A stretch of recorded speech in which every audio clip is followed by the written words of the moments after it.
But yeah, hello, we are live. I am just a chatty guy naturally, you know. So when I get drunk, I'm just the same, but I talk even more. That's all. Yep. So it turns out it's my first being in charge of the reins, so to speak, and we weren't live for the last minute and a half until my good friend Paul Morrison here said, "Are we live?" Yes, we are, mate. We are late and we are live now, fella. Yeah, but we're all just rat arse, so we forgot to switch it on. So hello to Danny, hello to Paul, Press Start Gaming and Retro Boat. How are we all doing? Well, I don't normally drink, so I'm feeling quite drunk already. So yeah, that's good. It's only 8 o'clock. Excellent. Yeah. We're British. We're supposed to get drunk by 9. This is true. Right. So let's move on. First topic anyway. Anyone got any questions, please chuck them in and we'll get them put through as soon as we can. We'll have a chat about them. But what have you been playing at the moment, Danny? Well, I've recently been playing Stardew Valley still with the missus. Can't get enough of that game. It's so much fun with the missus. But recently I picked up Legend of Zelda Link's Awakening on the Switch. It's fucking beautiful. It's such a fun game to play. I can't get enough of it. Every time I play it now, I'm just sticking on the Switch and playing that. But I've also been playing Cybernator, which is absolutely brilliant. Probably one of the best recommendations I've had in quite some time. So thanks for that, James. No, I'm so glad. It's one of those common games that was absolutely everywhere 10 years ago. It's still everywhere, but the price has gone up sort of 15, 20 quid or whatever, depending on what type of unbox you want. But it used to be going around just completing box for 12, 15 quid everywhere. I think what happens with games like that are decent like that, people are not selling them on because they're actually enjoying the game. So there's not as many, do you know what I mean? That even though it used to be quite common, people are just kind of hanging on to them, I suppose. We have a running joke from our friend. Recent birthday, happy birthday, Retro Chef. Some of Colombia's finest for Paul. Happy birthday, Lee. Nah, not tonight, guys. Just on the wine. Just the wine. I'm still technically unemployed. I can't afford to do stuff like that, and it's illegal. Andy Rowan as well. Good evening, sir. I hope you are well. Right. So, Paul, what have you been playing, mate? Right. So, I've been playing a homebrew game this week. I'm going to be doing a video on it, and it is called Xenoblast. And that is from Chronosoft, and it's for the ZX Spectrum. It's for the 48K and the 128. I played it in the 128 mode only. The music's absolutely banging. It's a great little shooter, and I'm really looking forward to making a video on it. So that's good. I'm getting some bit more mojo back, ready to pump out some more tat. Good stuff. I've bought a couple of games recently. Nothing too fancy. Bit of a weird one though. Bubble Bobble Old and New. Supposed to come with a link cable, which it's empty. It doesn't. It's the original Bubble Bobble arcade version redone on Game Boy Advance, which is quite interesting. But then it's got an updated version, which it's disgusting. It looks ugly. It's garish. It's horrendous. It plays exactly like Bubble Bobble, but it just doesn't do it for me. There's something missing. I'm still waiting for a proper Bubble Bobble update. 360 had to go and added new levels and things, but they made it with sort of pseudo 3D characters. Did not work at all. So one day, proper game. Looking forward to an actual arcade sequel rather than all the updates to keep doing. There we go. You and your damn Bubble Bobble. Thank you. Thank you very much. We have another birthday in the house. Essex Retro. Yes, it is. Happy birthday, sir. Happy birthday, Rob. Happy birthday, mate. Already saw that he's been spoilt rotten anyway, so we don't need to keep, bigging him up with his happy birthdays. Apart from Dino Crisis 3, maybe. That didn't seem to get such a warm reception. Like, I didn't even know Dino Crisis 3 existed. Oh, you've been playing that as well, haven't you, Danny? You've been playing it. I want a copy of Dino Crisis 3 if anyone's got one. I'm sure someone was floating one about on one of the groups. If you turn up in the group and you're on about Dino Crisis 3, let Danny know. He'll have a chat with you about that. I've also been playing Metro Exodus on Xbox One. Either of you chaps played Metro? I've played the first one. I don't really like it, to be honest. I'm not a big fan of first-person shooter games. It's fair enough. What about you, Paul? I know you haven't played anything. Never played it. 87, so Yeah, exactly. No. So, What's it called again? The whole point is you're supposed to be in the Russian underground in the Metro after the World War. It's where you all live because there's too much radiation. It's got monsters and things like that. Oh, cool. This one, you start off in the Metro, but it goes open world, which I don't know. I've not read the books, so I don't know if it goes that way in the books. But I don't like running around open worlds when I want a claustrophobic sort of horror shooter, which it sort of loses the plot. Towards the end, it gets much better, but no, it's not a proper Metro game for me. No. Has it got a guy with like a black and yellow jacket on the front or something like that? Or no, is that it sounds I don't know. It sounds familiar, but yeah, I've not played it. I think one of them's got that on the front cover, hasn't it? One of the Metro games has a dude in a yellow jacket. Must have. Can't remember. Anyway, moving on. I don't know. Swiftly. That's all I've been playing. We've had a bit of conversation recently in a few groups about collecting and being a gamer and all the stuff that we pretend to be. It's one of those contentious subjects. Obviously, we're not here for an argument, but if somebody wants one, like I said, Paul's had a shelf load of cocaine and a load of red wine, so he'll see you in the car park afterwards. So the main question is, and we'll go to Paul first this time, are you a collector or a gamer, and what's the difference for you?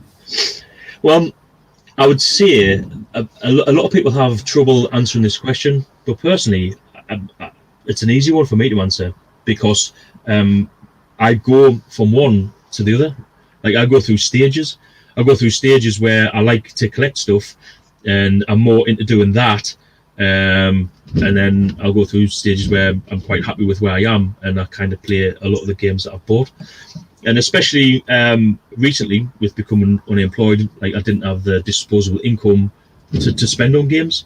So although I have been collecting a little bit, still, it's totally pushed me back towards gaming now, which is great, and I've really enjoyed it.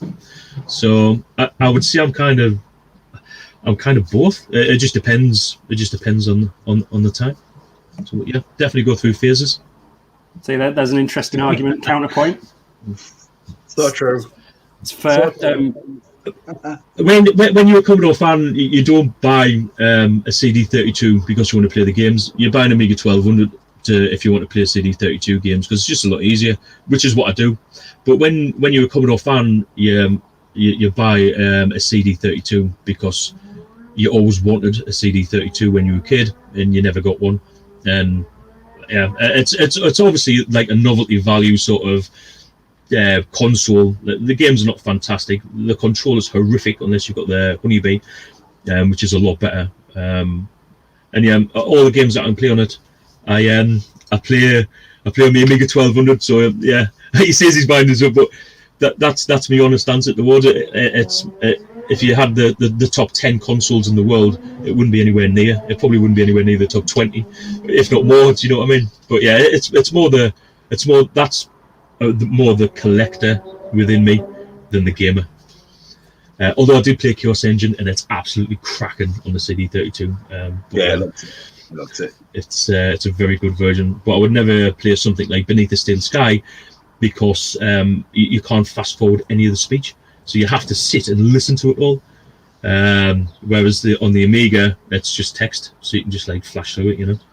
Yeah, I think most of the sort of text adventure games and clicking points, they're not console games, are they really? As much as you want to try and shoehorn them in. Things like Broken Sword on PS1, they're still good games. It just doesn't work well. I'm just getting the Broken Sword on Xbox. I've got that coming. And that's meant to be a really good game. So I've only played Broken Sword 1 and 2. Hey? Original Xbox? Yes. So I've got that coming. It's meant to be pretty decent. So I'm looking forward to that for sure. Very good. And what about you, Mr. Prestar Gaming? What's your opinion? Well, I think like Paul, I think I'm a little bit of both. I collect for gaming purposes. Like, I don't collect just to have a big collection. I collect the games that I want to play, which ends up being a collection, if you know what I mean. Yeah. So a few months ago, I had maybe 60% more than what I've got now. But I was looking, one day I was looking for what to play. And I was like, well, I don't want to play that. I don't want to play that. I don't want to play that. And then I thought, why the hell do I own these games if I don't want to play them? If I'm never going to play them, why do I still have them? So I ended up selling like 60% of my collection. I mean, I didn't make a load of money. I think I got about 1,500, but then I was able to put that back into the collection for games I actually want. You know, so I've managed to pick up some of the games that I've always wanted to own. I've owned them before, but, you know, games that I've always wanted to play again rather than... Crazy Taxi. Yeah, rather than emulating or anything like that. These are the games that I've always wanted to own. So I think I'm a bit of both, but mainly I'm a gamer. Like, I think I could go for the rest of my life without buying another game. Like, I would have enough games to play for the rest of my life, apart from new games, because I am a new game fan. I am a fan of the new video game as well. But when it comes to retro, I think I could go forever without. I'm not gonna. Don't anyone challenge me. I'm not gonna go forever without buying another game. But I think I could. I thought my Resident Evil on N64 was safe there for a second. I think that's the problem. The moment you say I'm never going to buy a game again, you will see one that day on eBay. You shouldn't even be on eBay in the first place because you've said, I'm never going to buy a game again. Straight away you've done it. And it's just, I've done it now, and then off you go again. It's like a lot of people collect because, and this is no dig at anybody in particular, but a lot of people collect because of nostalgia, whereas I'm collecting to play the games that I didn't play when I was a kid.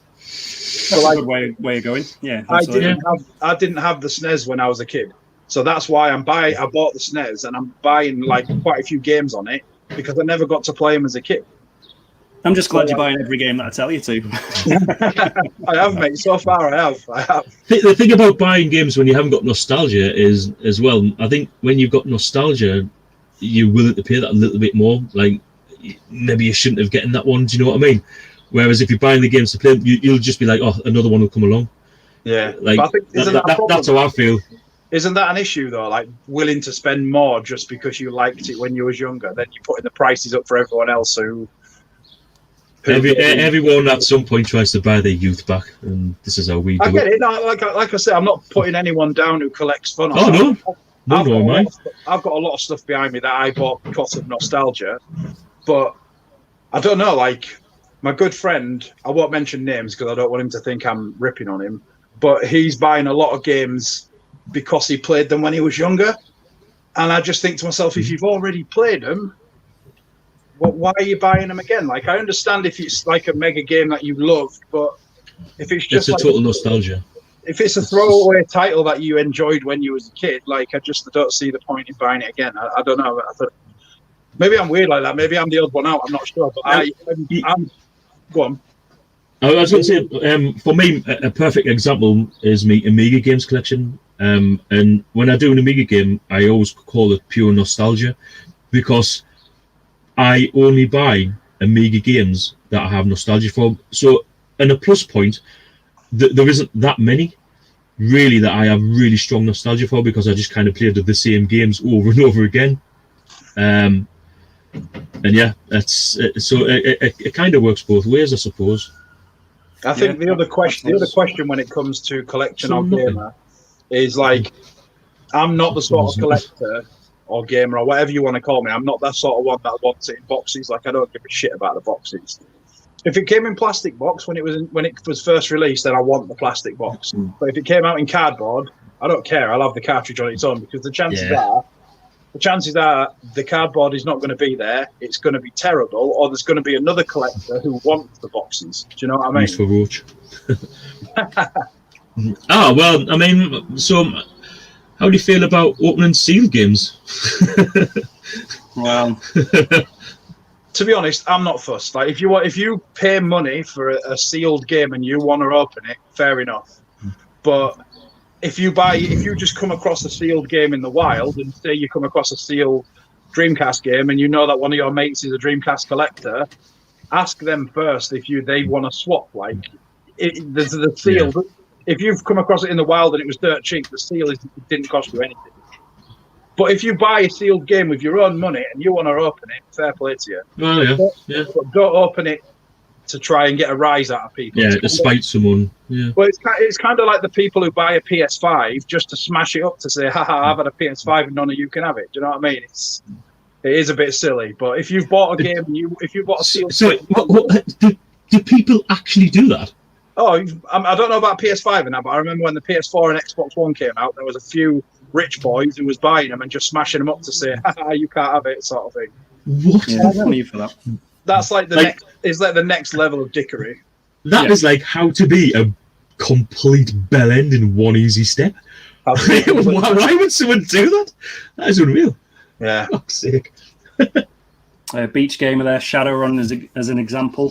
Played it but never understood or completed it. Same, mate, back in the day. Glad I got that back before it shot up to 3 figures completing box. It is now, especially the PAL version, which the box art is shocking. The American one's got simple box art, but it looks really cool. That game is fantastic. It's better than Zelda for me on the Super Nintendo. Better game. For me, game? in terms of... Oh, sorry, bud. What's that game? Shadowrun? Yeah. What sort of price does the cart only go for nowadays? You can get fairly lucky on about 35 quid, I think. Right, I'll add that to the list. If it's better than Zelda, I'm adding that one to the list. Well, when you're going around playing with wooden toy child swords in Zelda, Shadowrun, you were going around shotgunning people in alleyways. So Yep, I want it. Yeah, I'm getting it. I'm sold. This is why I don't. I look forward to these streams, but my wallet doesn't. Like, my wallet does not look forward to these streams. I can spend your money for you. Don't worry. For me, collecting, it goes both ways. You say that you like to be a gamer. I don't particularly like being called a gamer anyway. It's just one of those lumped in words. But you sort of flick between playing games and collecting. There'll be a stage where you just don't have time, and you've bought 5, 6, 7 games. They're all cheap at the time, and you never got round to them. And one day you'll play them, and then you never do. And then it's that moment where you're stood in front of your shelves, and you're there going, nope, nope, nope, nope, nope, nope. And you could play any of them. You bought them to play them. You just never, ever do. And so that point, do you think, well, am I collecting too much, or do I need more free time to play some games? So at that point, I sort of step back a bit and go, right, well, I'm just going to hammer some games and try and get some time to do that. But it's that fine line between how many open games have you got sat there and do you need more? I'll always accept that you're going to find a game on the cheap. I'm a cheapskate when I buy games. I won't spend a fortune on games at all. So I'll happily wait forever. And if I see it cheap, I'm going to buy it. Whether I'm going to play it in a year, 2 years, whatever. But is that a form of collecting, or is that just a form of being a tight ass? I'm not 100% sure on that one. I think everyone's type of collecting, is unique to their personal situation. I don't think many people collect in the same way, all the same thing. Your collection is like an extension of you, really. What you can do, and how you want to do it. Yeah, Essex Gamer, he's got a ridiculous collection anyway. Firmly a collector, but definitely a gamer. So perfect point. Why can't you be both? Which you can be both. It's just people's interpretation of what you are. There's always going to be moneybags guy who buys everything. Not necessarily you fella. Your stuff. You're a car booter. You get all sorts. But there's always going to be a couple of people that just hoover up everything. The Unicron of gaming. If we go from that and then just suck up a thing, move on to the next thing, suck that up, move on, carry on. That's fine. If that's how you get your kicks out of it, then cool. No one's here to judge you with that. That's how you enjoy the hobby. Just because you don't necessarily play all the games, it doesn't mean you don't enjoy the hobby. For me, artwork is just as important on some of the games than the actual games. Music for me. Ocean Hit Squad games, 80% of them are just garbage bin fires, but some of the artwork is just insane. So it's a nostalgia trip for me. Like you said, buying games that you had when you were a kid, that's part of what I do, because a lot of the time some of the artwork is quite important to me as well. Yeah, it brings back memories. Like fires neurons. Do you know what I mean? It gets you thinking about back when you used to play it. For me personally. Anyway. Another one here. Big fan of emulation for my retro needs. Again, no issue at all. If that's how you want to do your games, if you can't afford them, don't want to get up at 4 a.m. to go to a car boot on a Sunday just for some other guy to hoover everything up before you, and you just want to play the games, then cool. It doesn't matter. It doesn't make a difference. You're still as qualified as the next person. Ugh, I did them. Yeah. My only issue with emulation, I have no problem with it. Like, if you want to do it, do it. I've got a Raspberry Pi. I've got loads of stuff on it. I've got a modded Xbox 360 that's got loads of stuff on it. Just make sure you've got a good pad, because if you're playing with a cheap shit pad, it takes a lot away. But if you've got a good pad, then yeah, emulation's fine. Like Retron 5 PC. yeah. Get yourself an 8-bit though. We have some more fellows. Good evening, Retro 48K. No, Hello, Mara. Can I just say hello to my Mara? I've been talking to him tonight. He actually sent me Retro 48K sent me a game, and it arrived today, and it was for the Behemoth Amiga CD32. So thanks, mate. I appreciate it. There you go. That's another one as well. So you've built up a nice little collection over the years, and then it's paid for something else. Like Danny said, he got some money for selling 60% of his rubbish that he's done with, doesn't need.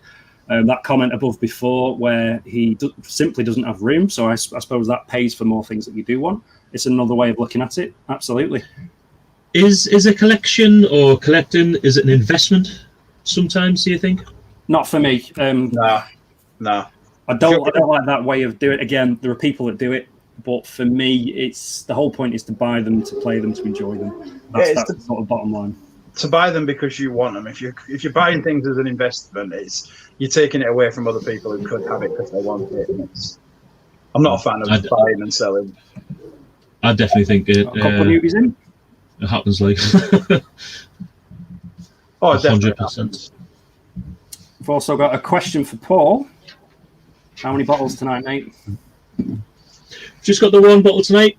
Just the one from Pete. Yeah, he sent me a couple of bottles. They arrived the other day, and yeah, very very happy with that. It's a nice reoffer tonight. So I'm just taking it easy. I'm just on to my first glass, but obviously that is a pint glass. So we've got Retron 5, aka the Fire Starter. I'm not sure it's ever set fire to anyone. I hope not. Mate, you've got the best Retron 5 anyway. Oh yeah, I just taped a load of consoles together, and that, well, actually, that did annoy some people on the internet. I don't know why. It was just taping consoles together. I loved it. It's still one of my favourite videos on YouTube. People tend to get annoyed at the simplest of things, which you can't like everyone. Not everyone's going to agree with your opinions, so just take it, move on. Just take everything with a pinch of salt, especially on YouTube or on Twitter or anything like that, social media. It doesn't matter at the end of it, does it? Really? You can't keep all the people happy all of the time. Some people thrive on being annoyed.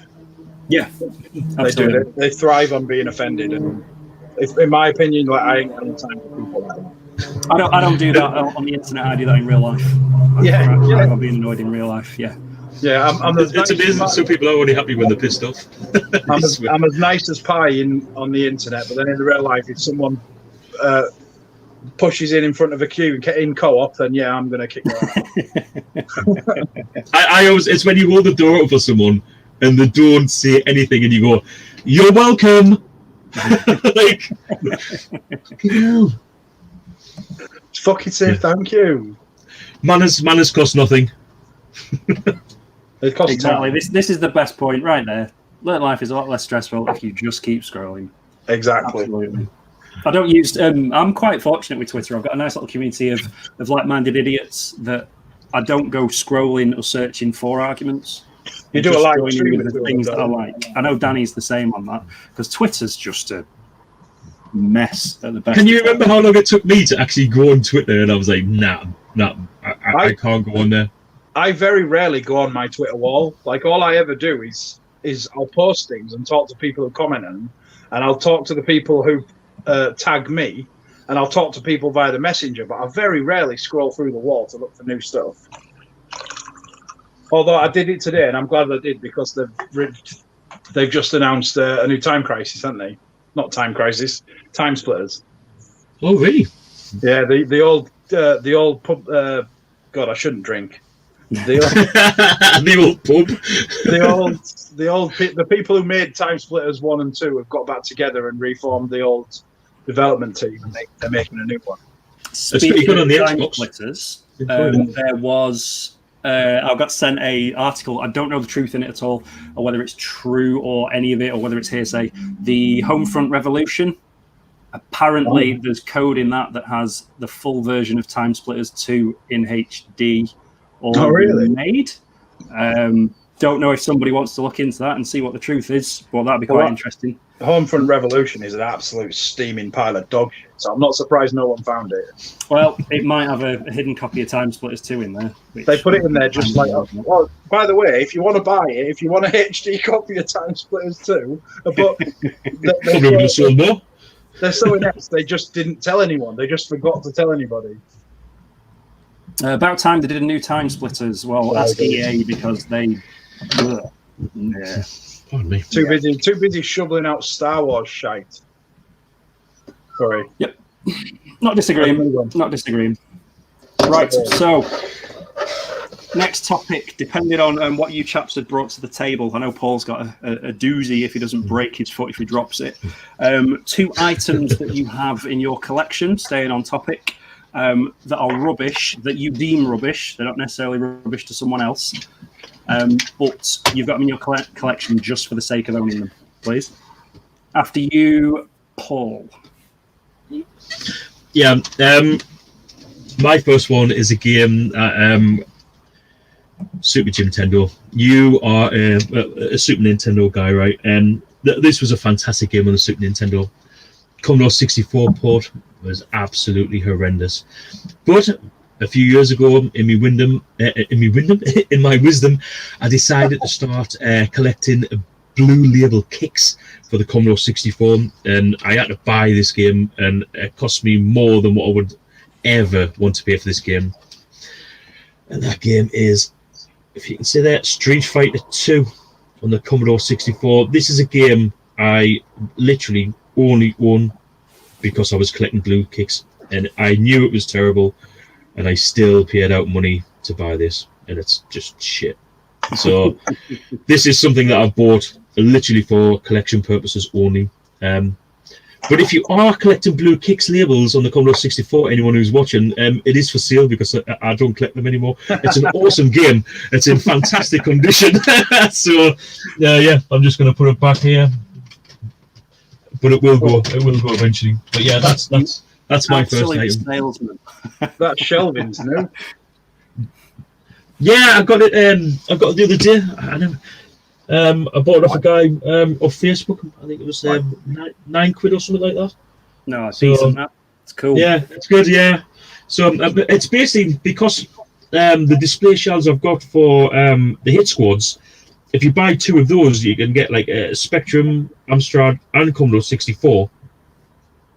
But for all the MSX ones, like for all the the random ones, I've got nowhere to put them. So rather than buy like a one that holds 30 tapes to put in like maybe 15 cassettes, I've got these, so I'm just going to put them in with put them in with the Spanish ones, and these are all the mixed ones here. So yeah, I'm just going to fill them up with like random sort of hit squad stuff. Very good. And your second choice there? Oh, fuck me. I thought you went to Danny while I got this. No, I'm not doing that. No. Hold on. Oh, my fucking back. Right. Oh. You might have to explain why. So, yeah, I bought this, right, because I wanted, like, every PlayStation console. So I bought this console for that reason. Now, come all the way from Japan, it weighs like at least, it's got to be at least 500. It's got to be like, it weighs a shitload. Got all the way from there. It doesn't work. I need a PlayStation 2 hard drive to get this to work.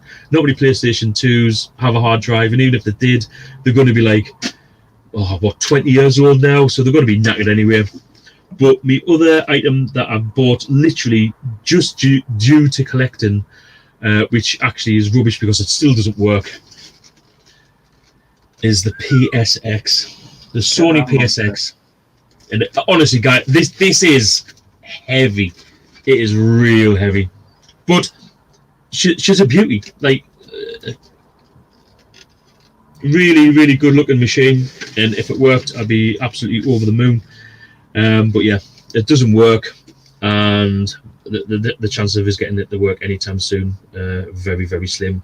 The the anti-piracy kind of information that it needs to load is from the hard drive. It's got to load up the operating system as well. Part of it's on the hard drive or something, so it has to be able to read the hard drive, and all the hard drives are knackered now. So until someone comes up with a solution for that, this is just going to be a very heavy paperweight. Oh! Honestly, where's it going to live? Where are you even going to hide that? If anyone's ever owned one of these, you'll understand what I'm talking about here with the weight. It is just ridiculous. It's by far the heaviest console out of anything I've got. Yeah, with these. Very good. Danny, what have we got? Well, I've got 3 games and I can't decide, so I'm going to do 3 entries, if that's all right with you, mate. All right, well, look at Bobby Sloshwine down the bottom here. I filled up while I wasn't on camera, so... Stand your man. Oh, it's okay. You only ever put the close-ups on me. Right. So the first one is... I've recently started... I say recently, over the last few months, started collecting for the 2600, and this game is fucking dog shit. Like, I haven't played it on the Atari yet. I've only played an emulated version because I still need a power cable for my Atari. If anyone's got a power cable for the 2600 Junior, let me know because I need one. But yeah, Pac-Man, the worst part of this game ever. Like, I've never played a worse version of this game than the version for the Atari 2600. And it was also part reason for the video game crash in '83. Well, video game crash in North America in '83 didn't affect it shit. But yeah, Pac-Man on the 2600. I'm going to keep it obviously because it's part of the collection, and I do want to get good at it. My good friend Sam tells me it plays quite well.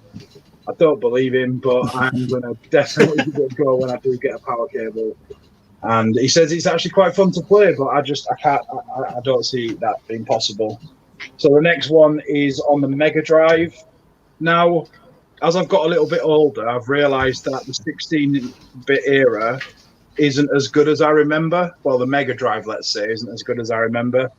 So I had the Mega Drive when I was a kid, and I went through, I'm not sure, maybe a couple of 100 games as a kid and since then, and not many of them are actually really good. So I'm a big wrestling fan, and it turns out all the wrestling games on the Mega Drive are terrible, really bad.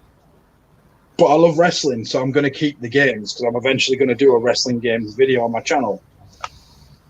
Super WrestleMania on the Mega Drive. It's absolute trash. It makes WWE 2K20 look like an absolute masterpiece. I actually like WWE 2K20. I know there's supposed to be bugs and glitches and that. I haven't had many. But this game is so boring. I know they couldn't have done much with it at the time, but oh my god, this game is awful. I got when the lovely Paul at Retrobit sent me my first Amiga 500, I sent this. And this is so much better than this. This is playable and it's kind of fun. This is shit. Just that's because it's a hit squad, mate. Hit squad on the Amiga. Quality game. It's pure trash. To be fair, I think you should start collecting them. I've heard you've got a couple now. These hit squads. To be fair, the other two Amiga hit squad games you sent me are pretty damn good. So, but yeah, Super WrestleMania on the Mega Drive is trash. And I think the next game I'm going to show might be the worst game I own. When I first started playing it, I thought to myself, this isn't as bad as everyone makes out. And then I played it for about another 33 seconds, and I realised... Can we guess it? Can we try and guess? Yeah, by all means. I mean, I showed you it before we started the stream, but yeah, by all means. Did you? Oh, shit, I must have missed it. Well, I was going to guess it The Simpsons Wrestling, because I know you hate it. So. No, this is worse than The Simpsons Wrestling. Oh my God. Oh. This must have been when I was outside, so I missed it. It's also on PlayStation. Huh? Is it Pokemon? Fuck off. Seriously, man. Pokemon's fucking awesome. Bubsy 3D on the PS. Oh, I know. I was there. Yeah, I remember now. Like they say, the jump from PlayStation from the 16-bit to the 32-bit is one of the biggest jumps. I'm sure we're going to cover that later. but not every game should make the jump from 2D to 3D. And this is proof. This is absolute proof that not every game should make the jump. Because I've never played a game as boring, as broken, as poorly programmed as this. I will give it credit, although Bugsy is an annoying little shit, and it doesn't shut up. The sound's pretty good, but apart from that, the rest of it is just fucking awful. And if it wasn't a piece of history, like I collect games that my favourite YouTubers have covered in their videos. If this wasn't covered by whoever it was covered by, I don't remember. I think James at AV Gens covered it. Then I wouldn't be interested. But Bubsy 3D, if anyone's got it, just open your window. It's pretty warm anyway. Open your window and just fucking throw it out because it's not just the disc. Just the disc. You might be able to use the box as a donor because PlayStation 1 disc boxes are always fucked, aren't they? No, because that game has touched that case. Get rid. So yeah, I couldn't choose between those three. I initially pulled out Bubsy and Pac-Man, but then I saw WrestleMania and I was like, yeah, I've got to do that as well because I know you're a wrestling fan as well, James. I know some of the people who are watching are going to be wrestling fans. I also know that the Mega Drive games have got their fans. Actually, I think you might be one of them, James. Do you like the wrestling games on the SNES and Mega Drive? I'm stuck at anything Royal Rumble, and most of the games had Royal Rumble on them. So yeah. Even then, though, they're terrible. They're terrible. It's from an era of wrestling that not that I didn't like. I still liked it, obviously, with Bret Hart and Macho Man Randy Savage and all that. I love that, but nah. I mean, I've never found the European Rampage. I'd love to, but I think it's like £300-400 now, isn't it? Fuck me, on what? I don't know. One of the consoles that it's on. It's expensive on the Hit Squad, like. You're looking at when it jumped to PlayStation and you had like your SmackDowns, your Attitude, your Warzone, they were really good games, but the 16-bit wrestling games are trash, like absolute trash, in my opinion. I think looking at the Fire Pro stuff on the Super Famicom, not on the Mega Drive, they had some that were quite good. I don't know that much about them though, sadly. I've got like a ladies wrestling Super Famicom game with Bull Nakano in it. Haven't a clue what I'm doing. It just looks around like you have some stereotypical women sort of bitch slapping each other. They weren't about that at all. They were kicking each other's faces off. Have you played the new Retromania Wrestling on Xbox? No, I haven't. I've heard good things, but I've also heard mixed. So I think it's trash, mate. I think it's awful. Like, have you got a PlayStation 4? Yeah. Get Fire Pro World on there. You don't need any other wrestling game nowadays. Is that the one with Kenny Omega on the front? I've got that one. Yeah, that's brilliant. I've spent so many hours on that game. It's such a good game. There isn't a better wrestling game since the N64. It's probably the best one, apart from maybe Fire Pro Wrestling D on the Dreamcast. But then again, that was a Japanese import. You needed like a big ass binder of instructions to translate it all. So yeah, Fire Pro Wrestling World on the PS4. If you want a good wrestling game, that's the one to go for nowadays. All right, very good. I suppose I should show you my nonsense. Yes, please. It's not the Virtual Boy, is it? It's what I was sort of talking about before. So buying games for the sake of buying games, going, ooh, that's cheap. Ace, I'll buy that. I'll play it one day. I don't know if I'll ever actually play this one. What is that? Oh, I like fishing games. It's fishing on the Switch, and it comes with these like wanky little things that don't do anything. And it's why? Mate, if you don't want that, one of those Wii games, but it's got a list of the fish on the side. If you don't want it, I'll have it. Oh, I've not played it yet, mate. It's got all this test your skills on the hottest lakes in America. It's like, who cares? But yeah, it's full of dead-eyed people and dead-eyed fish. So yeah, it looks like 360 brown and green from the early days. So yeah, that'll be great fun. And my other choice, now this is a pure sort of weird purchase. I really like buying bad games for the sake of buying bad games. Look at me doing comments and talking at the same time. Massive champion. I pick them up just for the sake of, I've never heard of that. That must be random and weird. If you've never heard of a game, 9 times out of 10, it's terrible. Unless you weren't into that console and you don't know much about the history and things like that. But we have got, try and get it out the lights, we've got Paki and Marlon. What? This one's actually in mint condition. You talking about your cardboard boxes. This one's fantastic, Nick. So learn about diabetes with 2 fat elephants. So that's good. As far as I'm aware, it's the only Super Nintendo game where you pump animals full of insulin. And you turn it over on the back, and you've got this bit here that says Super Action at Diabetes Summer Camp. Right. Wow. Yeah, so that one, I got it for, it must have been about 35 quid or something stupid like that. It's too much money, but if you go on eBay and try and find that now, it only exists in America because it only came out in America. It turns out America love teaching their kids via video games. We didn't really get that many outside of Mario's Missing and that sort of nonsense. Out in San Diego in Germany, don't quote me, but it's a couple hundred quid now, that one. And it doesn't play very well. It's just a crappy platform with elephants in it. What did you pay for it? About 35 quid. Oh, it's not bad. In fact, I've got a little weird thing that I do where, have I done it with this one? I have done it with this one. I get telephone cards and I write down when I bought it, what price I paid. Oh, that is cool. September 2016, and it was £38. There you go. Well, Make my own history as I go along with some of my games. Yeah, I like to keep a note of what I paid for them rather than have a spreadsheet. Because I've got physical games, put physical prices in them. Wasn't there another game based on diabetes on the Mega Drive? There was a few you had. I know Captain Novolin. That's it. That's the one I'm thinking of, Captain Novolin.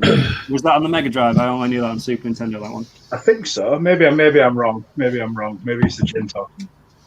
So we've got another one. There is a diabetes-themed DS game. Is that the one where you test yourself? It's not got a pinpricker, has it? That one? There's a fine line between that and the word game. Yeah.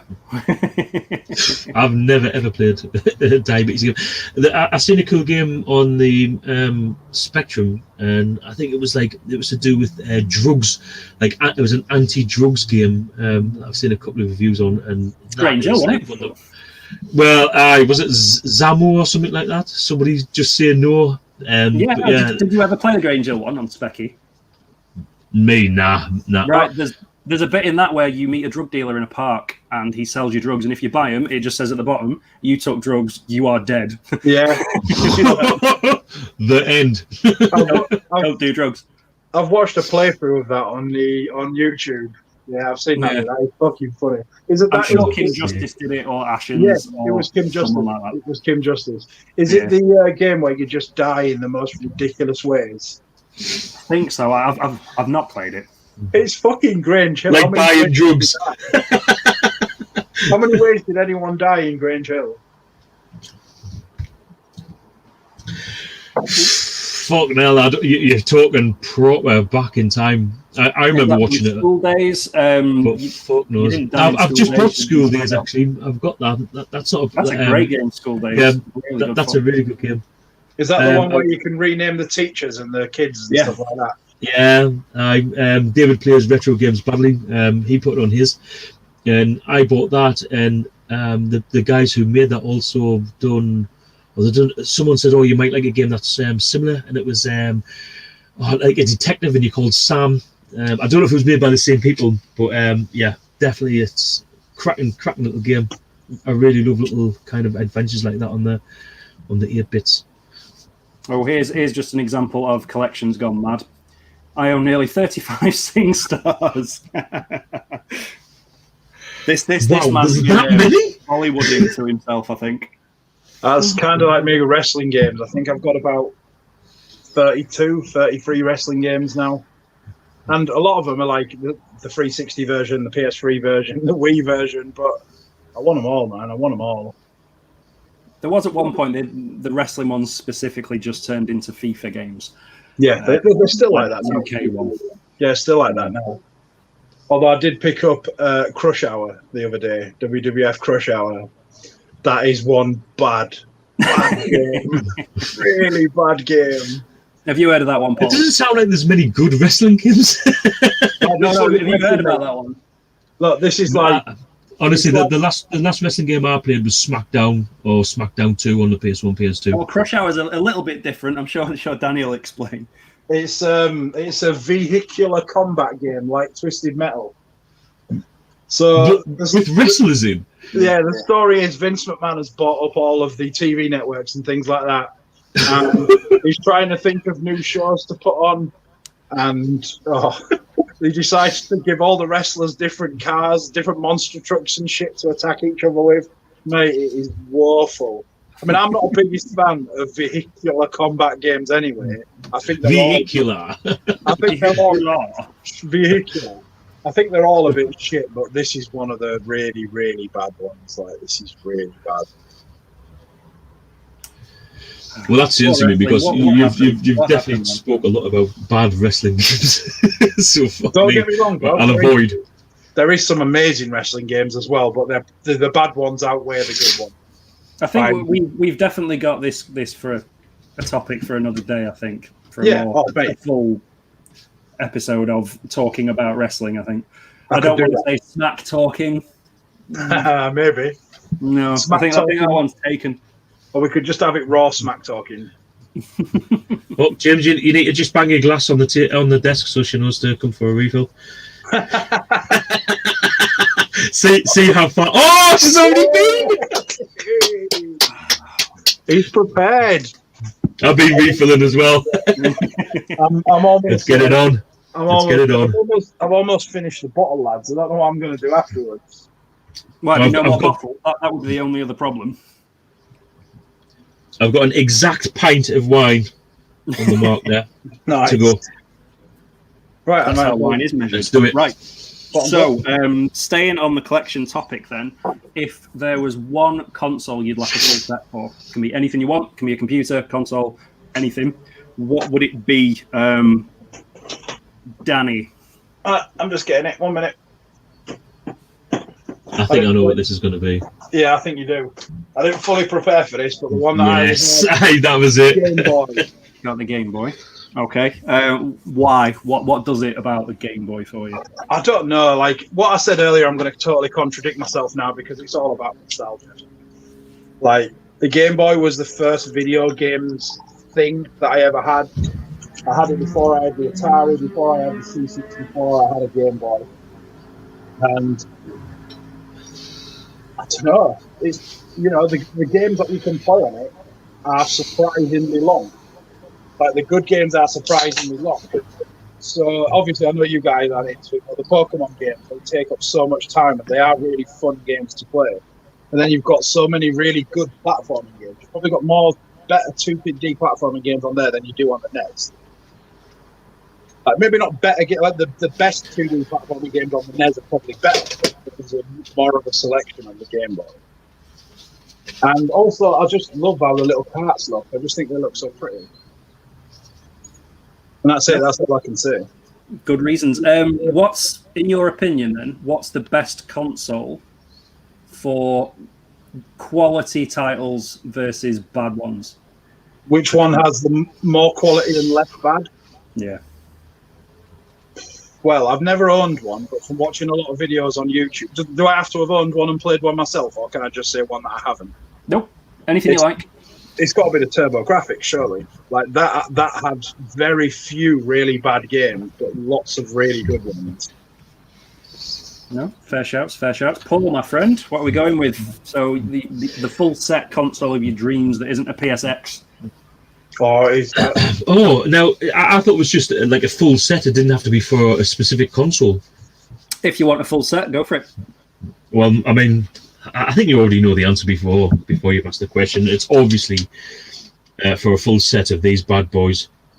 Nice sealed ones, or well, no. Just I've collected Hit Squad for a long time, and it's ongoing right now. So that is what I'm actively collecting for until I complete it. And so for me, I've got to choose that because, like, it's the one collection that I put above everything else. Like if one is available and I can afford it, then I'd probably take it over any other game, because it's just like one. I've got 22 steps left. Do you know what I mean? So I'm like, it's just it's there. So if it was what collection could I have a complete one of, it would definitely be the tape variant of the Hit Score collection, just because it's what I'm actually trying to do. So it would have to be that. In that case, I'd like a full set of video games. Just everything. All the systems. Does that count? No. Okay. Not really. But so I mean that is the full set that I'm trying to get. So I have to choose that because I'm actively trying to do that. Do you know what I mean? It's no point me saying I like a full set of Mega Drive UK releases, because I ain't collecting for that, because that's not what I want. And what I want is a full UK tape. But with regards to a console, I think I'd be pretty happy with a PS2, full like a PS2 with a library of that, because for me it does 3D games well enough. It looks nice. The games are good. It's got a massive library. You could also argue that the PS1 library is available to it because it's backwards compatible. So I mean, like, you may as well go PS3, because is there PS3s that can play PS1 and PS2, or do they just play PS2? I think it just plays PS1. To a point, I'm not sure about PS1. PS2. I can't remember. Yeah. No, it takes memory cards, doesn't it? I'm not sure if it takes PS2 ones. Can't remember. Someone in the comments will know. I'm sure they will immediately tell us. So I'll just stick with what I said. Yeah, I'll go with the PS2 because you've got the PS2 library, which the games are decent. The graphics are good enough for me, and you've got all my favourite PS1 games, which is the nostalgia as well. So yeah, I'll go for that. No, cool. Very good. My one is it's not obtainable nowadays. Some of the games are £700-800 each, which not doing it for the price you're paying for what it is. It's rubbish. But Neo Geo Pocket Color, that's the full set I'd really like.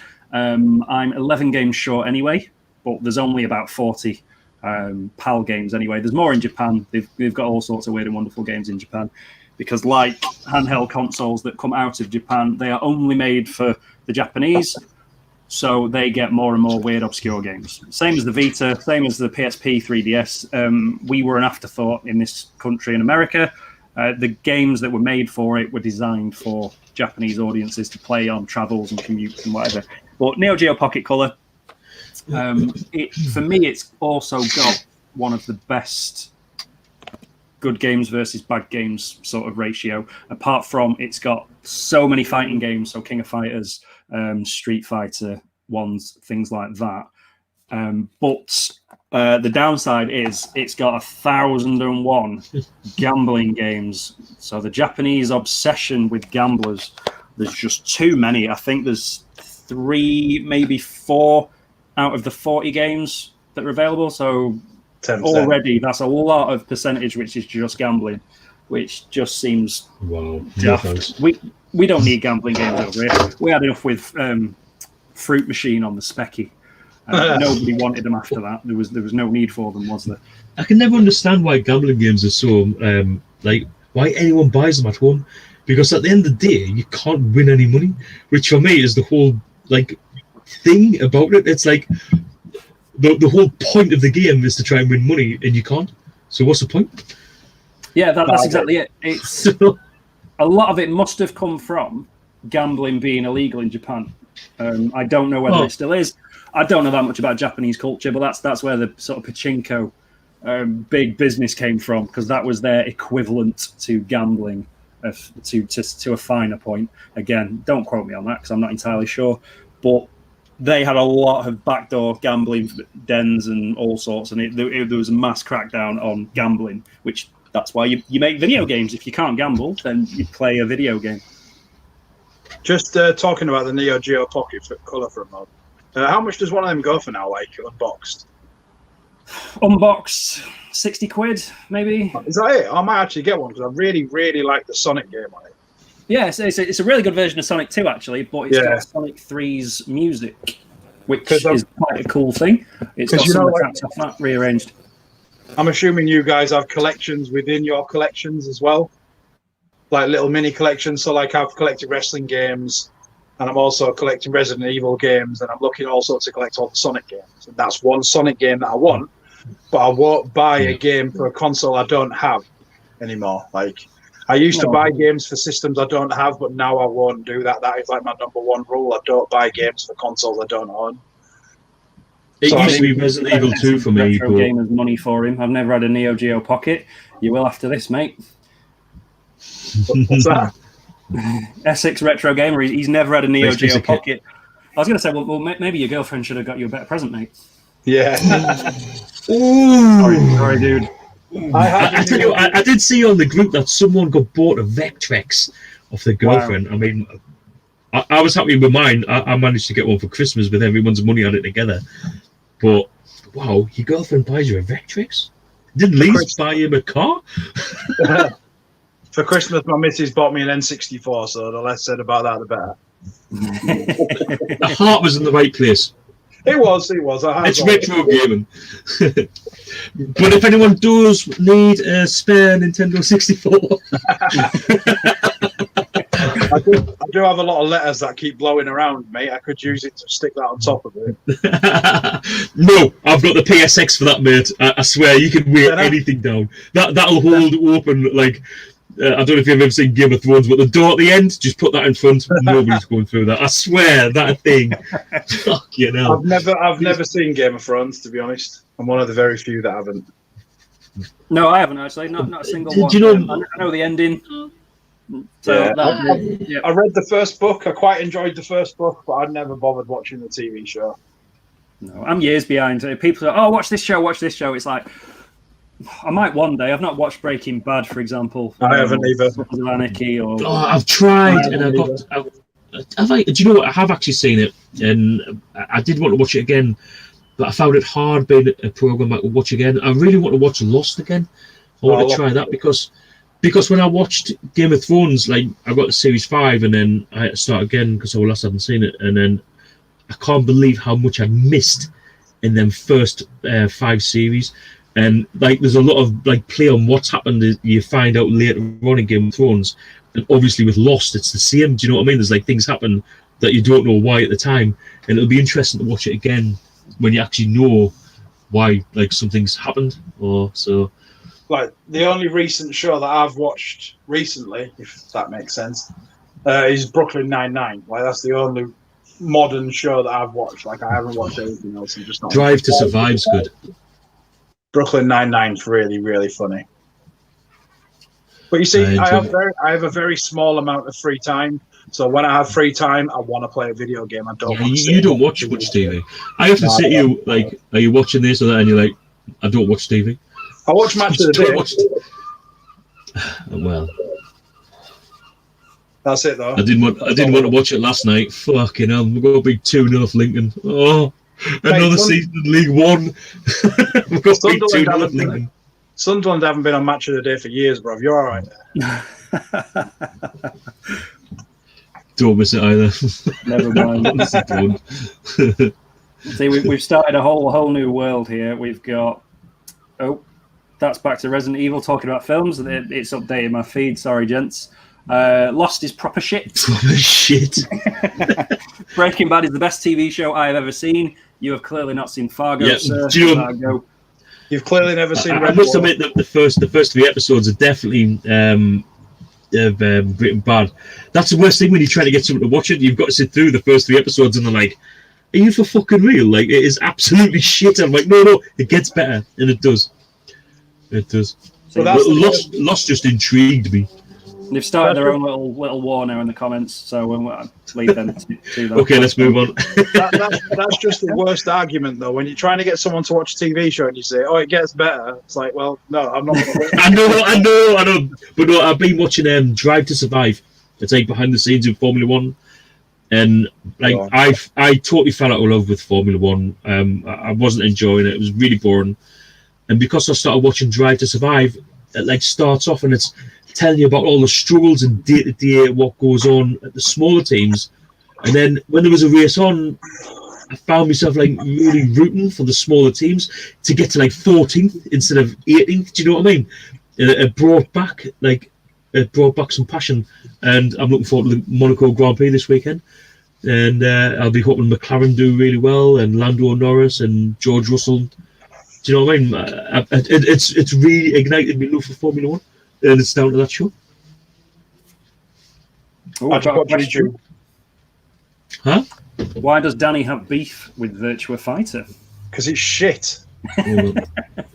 It's not a good. Does it start off bad but gets better? It's just not a good fighting game. I get that it was probably good at the time, but it's not a good fighting game. Like when you've got so many options to play now, maybe at the time it was brilliant because there wasn't anything else better around. But when you've got the likes of Tekken and Mortal Kombat and Dead or Alive and them sort of games to play, Virtual Fighter just sits right at the bottom of the pile, like right at the bottom of the pile. I'd rather play that Star Wars fighting game, and I fucking hate Star Wars. What's worse then? Is it Virtua Fighter or Toshinden, which came at the same time? I would say I personally prefer Battle Arena to Toshinden. Because nobody talks about that anymore. There might be a video or a comment in there. Oh, here we go. There's the true champion, Bushido Blade. Oh, what was the other one on the PlayStation 1? That was nice on PS1. Which one? Rival Schools. That was really Rival good. Schools. Yeah, that's an expensive game now, Rival Schools. But that's the thing. Virtua Fighter doesn't come close to any of the other games like that. It's just not a very good. I bet it was good on the arcade when a more powerful machine could put it out. What was the fight? What was the fighting game with Billstein? What was that fighting game? Like one of the characters was called Billstein.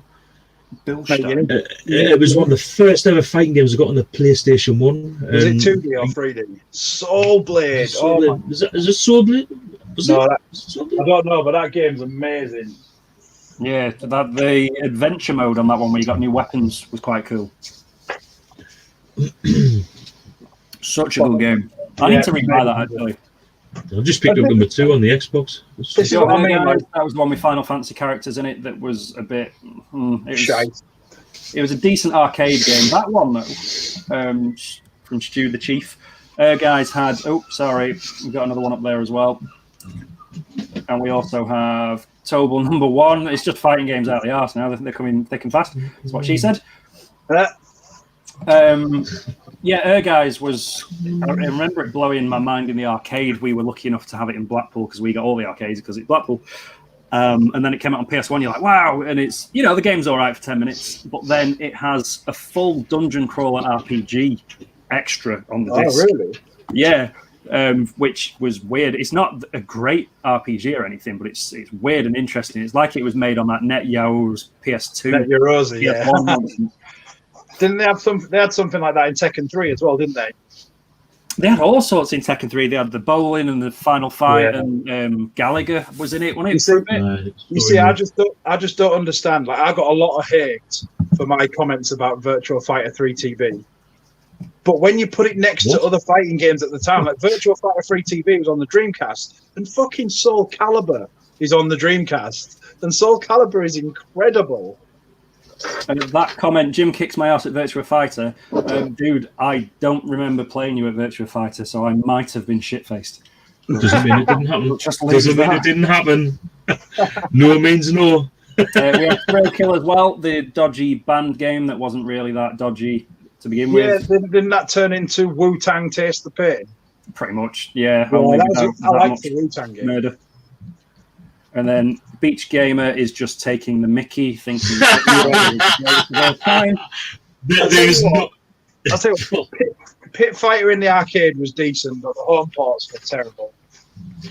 I thought it was shit in the arcade as well. I just, it was a new thing. It was digitized, and it was just no. Oh, Wu-Tang Taste the Pain was good. I thought I really enjoyed it. I put a lot of time into that. Don't get me wrong, it's all right. Def Jam though, Fight for New York. I was just about to say it's no Def Jam, but it's a really good game. That game is excellent. That is a proper fighting game. That one. I haven't got Fight for New York, but I've got Vendetta. I'm gonna have to buy Fight for New York on the Xbox, I think. Yeah, I'm gonna buy both of them on the Xbox and get rid of the shitty Definitely going to get that. The New York one on the Xbox is wicked. It's a great. What's Soul Calibur 2 like on the Xbox? I picked that up for like £1.20. Yeah, it's amazing. Right. It's fine. It doesn't do anything massively special. It's got like I think the different versions had different like extra characters or something, didn't they? Yeah. So the Xbox had Spawn. The PlayStation. Yeah, that's right. The PlayStation it looks a bit like Predator. Yeah. The PS2 version had Heihachi from Tekken, and the GameCube version had Link from Zelda. Yeah, that's right. So always wanted to play Ranma, but never got round to owning. It's rubbish. Don't bother. There's my advice. And just to go back to that Blackpool comment, found me on Twitter, asked me to check out his YouTube channel. I did. I'm here. He hasn't returned the compliment. I did return the compliment. I'm pretty sure I'm subscribed to you, so I will rectify that if I haven't. Sorry. What else? Put your channel down below, and we can all subscribe. Sorry, bud. Yeah. I was going to say put a link in the comments, and we can all have a look. We'll all subscribe. Yeah, I was gonna. I don't have the time for that. I'm struggling. Doing everything to drink. No, I meant for him to put it in, so we can have a look at his channel. That's true. Put it in. We'll have a look. Yeah. Friendly bunch in here. Always up for new content. Sorry, Danny. I thought you were going to say something then, dude. Nah. Right. Cool. With that, nice little chat about segue into fighting games. That all kicked off. Thank you, comment section. What was, Paul, we'll go with you, your biggest leap in gaming? So when was your jump where you thought, whoa, this is the future, this is where it is? So there's been two major jumps in my life, 8 to 16-bit and from 16 to 32. Now, the 16 to 32-bit, a lot of people will answer that that's their biggest jump, which is fair enough. They went from side-scrolling to a lot of 3D games. But it was also still 3D. There was also still a lot of very good side-scrolling games, like Abe's Odyssey, for instance. One's on the 16. Do you know what I mean? It was a 32-bit game, but it's still a side-scroller. So even though the jump from 16 to 32-bit was big, the biggest one for me, and because of my age at the time, was definitely when I went from 8-bit to 16. For me, the difference between the Master System and the Mega Drive, the NES and the SNES, the Commodore 64 and the Amiga, all of those jumps to me were absolutely huge. And I would say that the jump from 16 to 32 was equally as big, but not as good. It was more pushed towards 3D, but you still had like the same sort of game, like the same sort of side-scrolling games as well. It wasn't until I think PS2 that 3D really came into its own. But so for me, 8 to 16-bit was definitely the biggest jump. But another thing I wanted to mention was, like, I think since we got to probably the PlayStation 2, bar VR, we haven't had that many new kind of jumps or leaps. Do you know what I mean? There hasn't been anything. I think the games are essentially the same, just with better graphics, more polygons, better sound, online play. Like they've took what we got there and then just made it better, like a lot better. I think that the jump in modern games has been the new genres.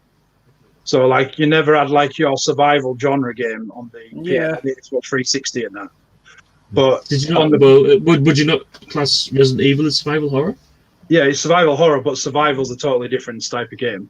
Yeah, like things like Rust or Ark. Roguelikes where you die and then you start the whole game again, sort of. Yeah, I think that's been the difference. Like, you in the modern era, forgetting about the PS5 and the Xbox Series X. The difference has been new genres, new game types, which you didn't see on the previous genres. And you can't really say that from PS1 to PS2. They were all the same genres, just looked better and played better. Do you know what I mean? Well, as far as I know, but I mean, there's that many games on the PS2, who knows? I mean, you could look at something like No Man's Sky and think, oh, that's like something new. Do you know what I mean? You can like fly out and you can go to, but it was done on the BBC Micro in Elite. Oh, come on. No, you can't compare No, but I mean, the actual, like the basis of the game. Really, like, it's you're flying from one solar system to another universe, whatever. It's not actually that different, really. I didn't think anyway. Yeah, like a lot of people were. Which era perfected 2D games? 16-bit, maybe 32 with Symphony of the Night. It's a hard one because, like as you say, you would say the 16-bit because that was the limitations, but then the 32-bit had a lot of really, really amazing 2D platforming games. Yeah. So I would probably have to say the 32-bit just because they improved all the work that the 16-bit era had done. They just kind of put the gloss on it. I think Castlevania is a good shout, a good example of that, definitely. There was a lot of Saturn games because their 3D was quite hard to make games on. It was a 2D monster. The 2D stuff they did on that was. You only had like mental. triangles, didn't he, instead of polygons or something like that?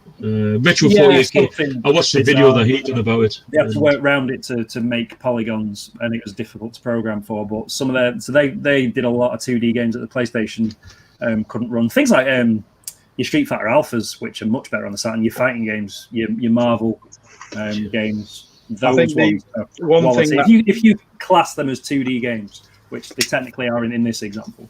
One thing that gave the Saturn an edge over the PlayStation for fighting games was the control pad, though, right? Yeah. Like the D-pad on the Saturn was so much better than whatever nonsense you have on the PlayStation 1 pad. PlayStation D-pads are still rubbish today. They're awful, aren't they? They're so bad. Yeah. See, I like them. You know that I like them. That's why you're saying that. No. That was because Nintendo had a patent on the D-pad from the NES. They patented it for 25 years, however long patents last for. So other companies had to find workarounds. That's why the Mega Drive got the 8-direction thing and not just a normal cross D-pad. And that's why the PlayStation has individual buttons instead of like an actual cross D-pad. It's because Nintendo copyrighted the actual D-pad back on the NES. I think it was only when the 360 came out the patent was over. That would have been an awesome question for the quiz. Rubbish anyway, but they fixed it with their updated twist control pad, didn't they, on that one? Yeah.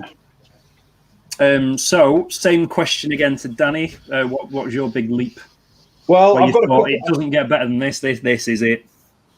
I've got a couple of answers, really. So I think it all comes down to what your timeline of video gaming is. And I think everyone's going to be different. So my timeline is I went from the Atari 2600 to the Master System. And that just fucking blew my mind. Yeah. Like I went from playing like Missile Command on the 2600 straight to playing Sonic the Hedgehog on the Master System and Golvellius on the Master System. And that just completely blew my mind. And that has probably been the biggest one for me. Although you mentioned open world games earlier, James. I think open world games have just gone ridiculous over the last couple of generations of systems. So you had on the PS2, you had the really fun open world games like Grand Theft Auto 3 and what other ones like True Crime, Streets of LA, and them sort of games. But now you've got games like Ark Survival Evolved, and you've got games like No Man's Sky, like you say. I just think those games they've just been blown open. Like I know I can almost guarantee that you two guys are not fans of Minecraft. I love Minecraft. Minecraft's awesome. No, I'm a big fan of Minecraft. Yeah, I've played it with my daughter quite a bit. Fighting zombies. James, we'll have to get on Minecraft together, mate, because I am the biggest fan ever. Mate, I've got the vinyl record for the soundtrack and everything. I'm Minecraft's old fella. Don't worry about that. Do you know how long I have had that vinyl soundtrack on my watch list on eBay? It's expensive, that vinyl now. Yeah. I got it for 20 quid. I just can't pull the trigger. But I was talking to my mate Dave the other day, and we was talking. He asked me about survival games because he just got the Xbox One, he's like a generation behind. He plays all the games, and only when he's played all the games he want to play will he upgrade to the next gen. So he's just that is an absolutely fantastic way of doing things. By the way, he's only just what a great idea. He's only just got the Xbox One, and he was saying to me like, which survival game do you think I should get in for? I was like, Ark, mate, Ark, 100%. And I was like, I've put about 800 hours into Ark. But then I thought about it, and I've actually put like 2,000 hours into Minecraft. Like at least 2,000 hours into playing Minecraft, and it's the greatest game ever. How many days is that? A lot. Like that's like 3 years solid. I don't know, mate, but I've put a lot of time into it. But back to the universe by then. So my first answer would be, like I said, it all comes down to what your timeline of video gaming is.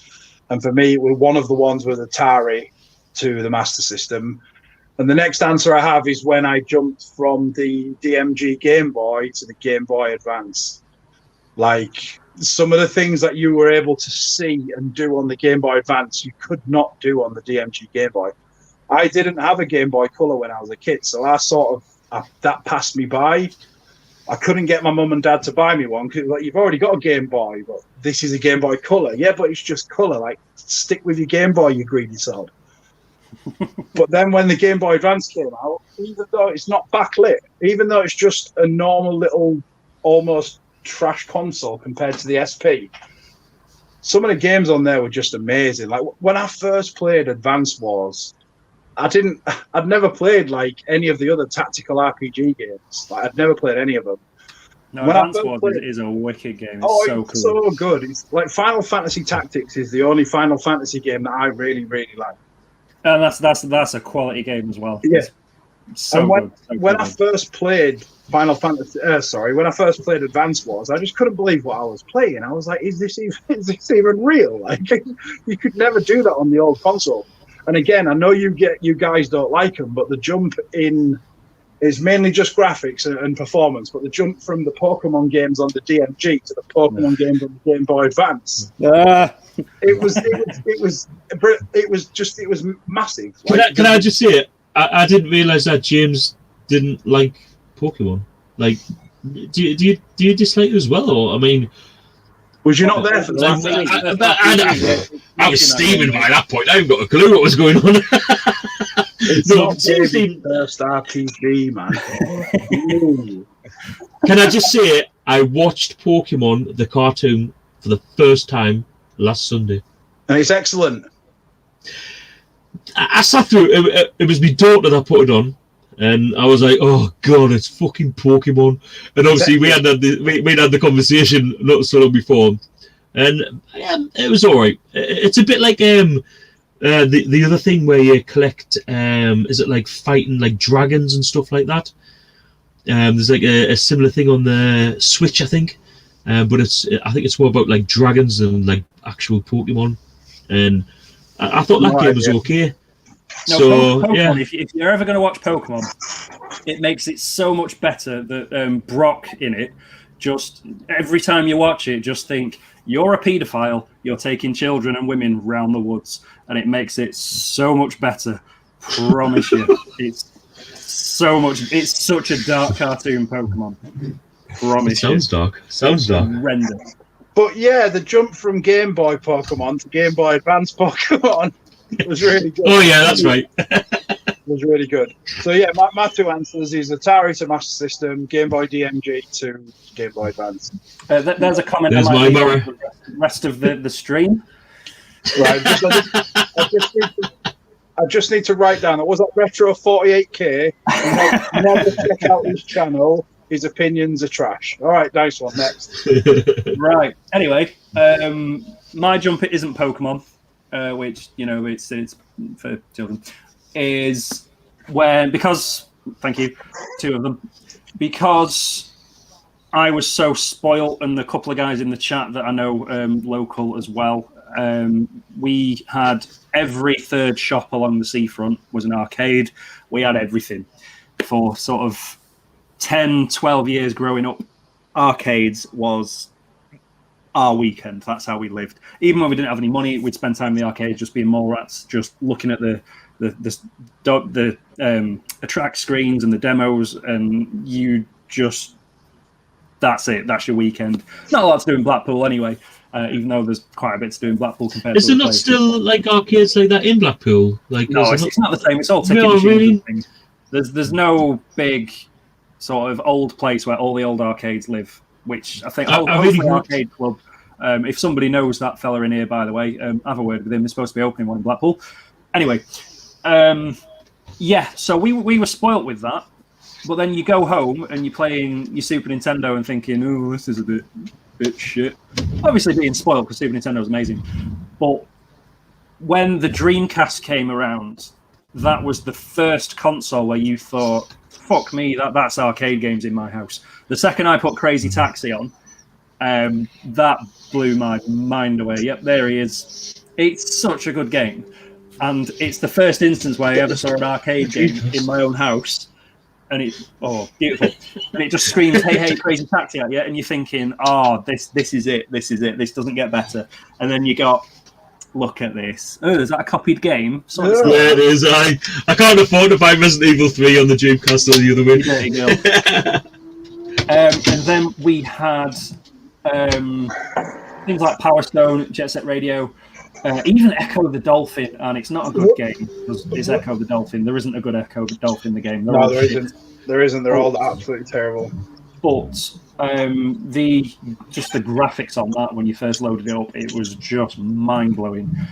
Compare that to every brown green trudge on the PS1 before it. I know PS2 was just around the corner, sort of thing.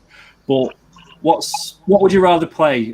Jet Set Radio, which is colour, in your face music, cool sort of hip hop house soundtrack, or would you play what? Is it Armageddon, where Bruce Willis's melted face looks like a bag of dead cats, and you're running around alleyways shooting things? Apocalypse. On PS1. World of difference. What's the point when you've got arcade perfect games ready to go, which you could get on the internet for with your 56k dial-up? Mind blowing. I guess in that term, you'd have to compare Jet Set Radio to Tony Hawk's Pro Skater. You could do that, but and Tony Hawk's comes out on top every time.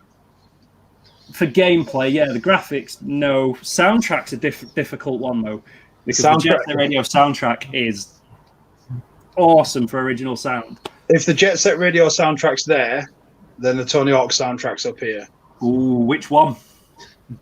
Well, for me, I was just going to quickly add. I've played Tony Hawk's for the first time in the last 2 weeks, due to Danny saying, "Just try it, give it a shot." And you know what? I had so many I didn't want to play it. I was like, "Nah, it's going to be shit." I never enjoyed them before, and when I did play it, out of all the Xbox One games that I played, the original Xbox games that I played, the music totally drew me in, and I played it for longer than Halo, than Outrun 2. I played it for longer than both of those because the music I thought was amazing. I just have to caveat that he was playing Tony Hawk's Underground. Oh, so it's a good one. It's a good one. I thought it was great. You need to get on the original Xbox. You need to get Tony Hawk's Pro Skater 3 and 4. They're the best ones on the original Xbox. 3 for me is the top Tony Hawk's game. I agree 100%. It's such a good game. We've got S6 retro game. Sega Rally on the Saturn was amazing at the time. It's still good now. The arcade, that was a good example of an arcade game in your house. Same as Virtua Cop. That was pretty much spot on. Well, sorry, go on. House of the Dead. Yeah, Sega Rally in the arcade. That used to come with the big car, and you could sit in it and everything like that. And there was a few of us that found if you got a game over and kept pressing the red flashing start button, it'd give you another credit. Nice. So we occasionally just used to abuse that. We were no good at Sega Rally. One of my friends, Gaz, I think he's one of the top. He was one of the top 10 in the world on Sega Rally. I'm sure he was. So that's quite impressive. But we were all rubbish at it, really bad. But it's good fun. It's good fun. We had Tony Hawk's 2 had a version on the OG Xbox. Did it have a version on the OG Xbox? Tony no, Hawk's? It didn't. It was 3 and 4, wasn't it? Yeah, I've got all the Tony Hawk's games on the original Xbox, and there isn't Tony Hawk's 2. That was just PlayStation and Dreamcast. Hold on. Yeah, so Dreamcast for me was the ultimate. This is it. This it's not getting better. I'm actually quite annoyed that I didn't think about that because I do agree with you 100%. It was a massive step up. Yeah, that was the problem going third, just in case you two scupper my choices. And I'm like, fuck. Well, now I have to think of something on the fly, and I don't want to have to do that. I've planned it. I've planned everything. I found that out last time when I was presenting. You've got to go last because you don't know what else you're going to do. Yeah, exactly. The last thing we want to do as well is scupper you two. Yeah, Tony Hawk's X2's on there, but that's not Tony Hawk's 2. That's like a amalgamation of the first 2 Tony Hawk's games. Yeah, I think if we're just going to segue into skating games, Tony Hawk's died when you could get off the skateboard for me. Agreed. Yep, 100%. Yeah, and then although Skate battered Tony Hawk, and you could get off the skateboard, and it was a decent game. Skate was good. Skate's a good series. I do agree with you on that. What other PlayStation 1 skating games did you like? Did you ever play Thrasher? They were all the same, weren't they? There was the Dave Mirror on that one, and then did you play wakeboarding. Did you play Thrasher? Thrasher Skate and Destroy. And there was inline skates. And Thrasher Skate. It was all the same thing, just in different sort of licks of paint, wasn't it? Really. Mate, play Thrasher Skate and Destroy. That's totally different to Tony Hawk's, and it's really good. It's more like Skate than it is Tony Hawk's on the PlayStation 1. Might have to have a look then. It's not as good as Skate, but it is a really, really fun skating game. And then you've also got Street Skater, which is not very good, but it is worthy of a bit of fun. I never got snowboarding games. SSX 3 will always be my favourite. Cool Borders as well. Yeah, I like Cool Borders. Was really good fun. I actually got quite good at that one where you use the camera mode where you can't see the snowboarder. Yeah. People just doing spins and tricks and things, and you couldn't see what you were doing. I never got into the SSX series. We've got Skate or Die, Behave Yourself Retro, 48k. Behave, it was poo. And he's also got Amp 2 is excellent, and 1080 N64. Got Amp 2. Never got into 1080 games. Amped is good though. It wasn't that bad at all.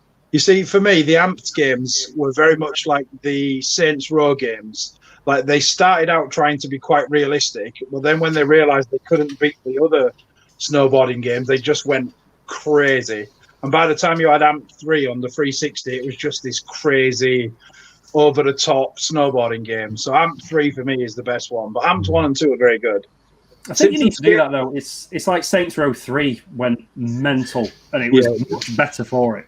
Yeah, it did 100% because they found their niche. They realised that they couldn't compete with Grand Theft Auto, so they thought, I know, let's be fucking mental. And by the way, Simpsons skateboarding, I know he's probably saying that as a joke, but that isn't even worth mentioning in the skateboarding game conversation.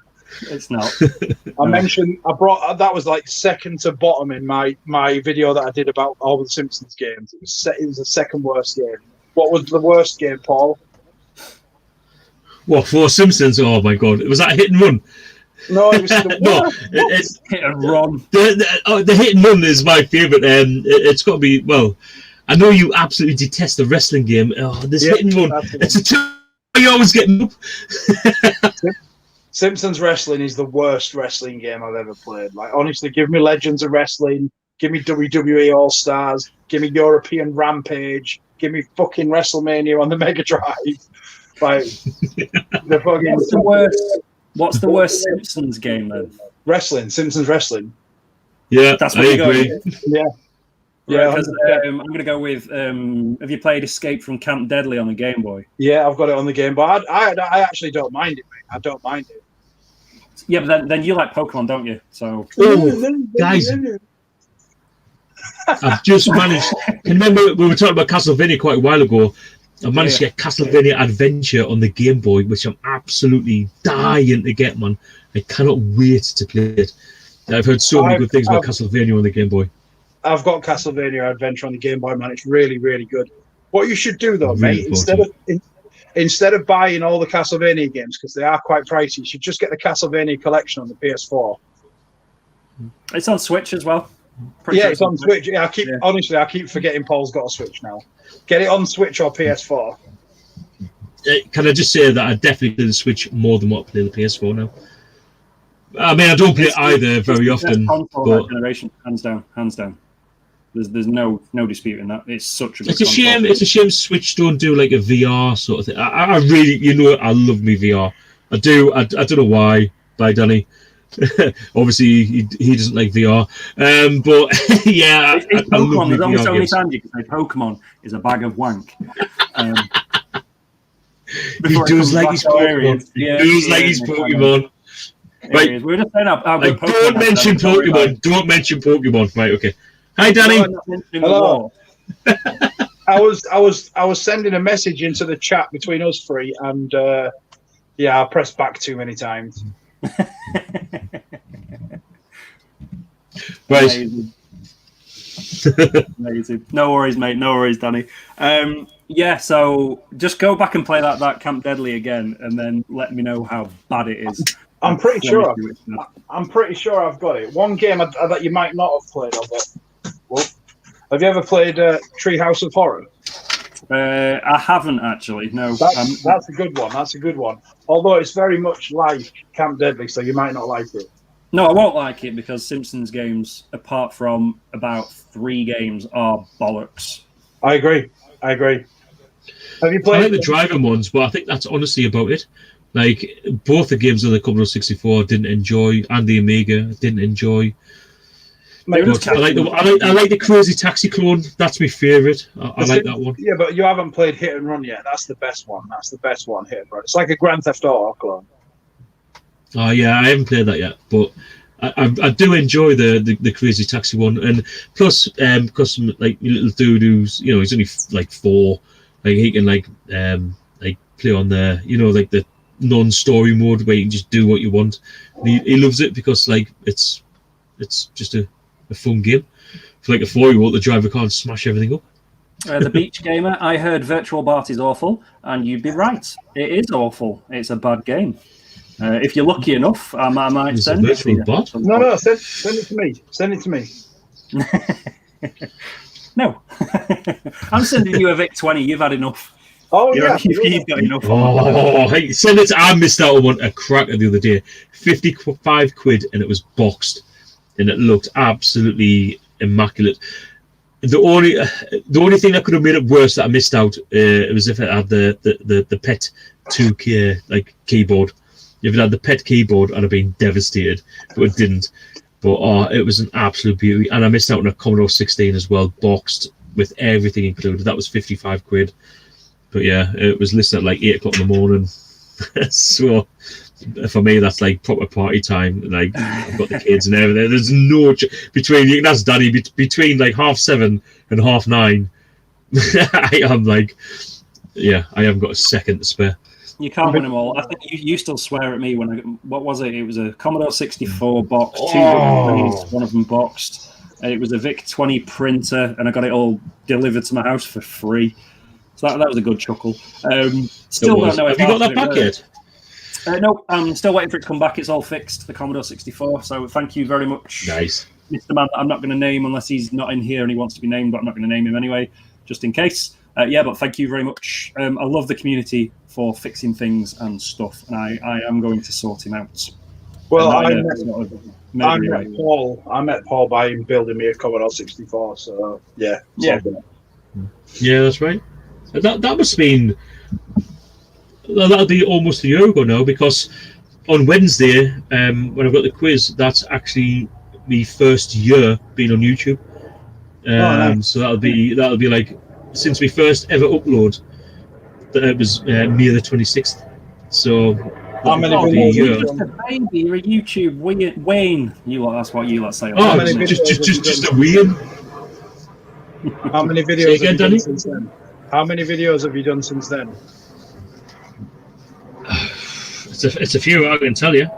It is. Let me just have a look. He's counting them now, isn't he? 1, 2, 3. He's only got so many fingers. Drink a wine. 5. I've done 123. Fucking hell! In 12 months, so that's 2 a week on average. I've done 81. I think I've done about 15 in about 12 years. We know. We're the people who always tell you to do more. Well, I can't be asked. I'm a busy man sitting around drinking rum. Do you know what? Like, when I first became unemployed, I went through a spate of making loads of videos, but now I just haven't got time. I've got that much of the shit to do that I've started doing instead. That it's well, when I start my job, I don't know how I'm going to have time to actually go to work. I've got that much to do. But like looking forward, I'm like thinking, how can I do as many videos as what I used to do, and go to work? But yeah, I used to do it before, but even at the minute, it's really daunting. Yeah, my videos have gone down to like one a week. I haven't been able to make any videos recently. Like, work has been battering the shit You've out done one today. You've done one today. Yeah, because that was my first time I've had 2 days off in a row in like 3 weeks. That's the only reason I've done one today. I just have to be in the mood, and most of the time I'm not in the mood. And it just snowballs from there, and I'll waste a day making something. 12 of you, thank you very much, will watch it. And we just move on and have a chuckle and do the next one and then do silly things like this. So it's just good fun talking to people and having a laugh more than anything. Do you know what, James? Like when I go on Instagram, you're one of the first profiles that I check out because I always enjoy your photos. Your last video was fantastic. You know, about making photos. I was actually, whilst I was watching it, I had my phone out and I had like a Commodore 64 game. I had I took the cover so I could get a better picture, and I was literally working alongside you as you were doing that video. It was a really, really good video. Thank you. And I really enjoyed it. I haven't watched Danny's yet. I'm going to watch it tonight after tonight's stream. I'll get around. I've been working all day, and then I got back, and it's like family time, and now we're on here. So yeah, I'll watch it tonight after this. No, it's all good. Thanks for being in my video, by the way. Do appreciate that. It's just a bit of fun, bit of being silly. So no, it's yeah, I enjoyed it. My wife enjoyed putting the black makeup on my face and my burst lip to make it look like I'd had the shit kicked out of it, so I had to read what was on the script in front of me. Not that I did, in case anyone's watching who watched the video.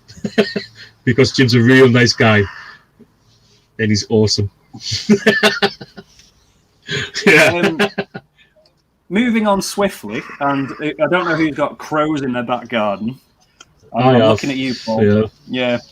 Brings us on to horror games. So obviously crows, that's being a bit Resident Evil-y and giving them the quick knife and whatever. A response to Geordie Slasher Gaming. I'll apologise now. I'm really bad at response videos on YouTube and things. I'll look at a few of the videos that go. I'll watch them all. Bloody hell. Paul, you playing Resident Evil? I know. It's yeah. I'm the same though, James. Like I do watch them all, and I do mean to get back to them, and I do try and do a little bit. But there's so many going on, and you know, real life comes into play. And sometimes by the time you get around to answering them, people are like, "Well, what the fuck's he on about?" And because you've kind of missed the boat, sort of thing, you know. So but, exactly that then. So I thought we'd do 3 at once. So response to Geordie Slasher. What makes a horror game?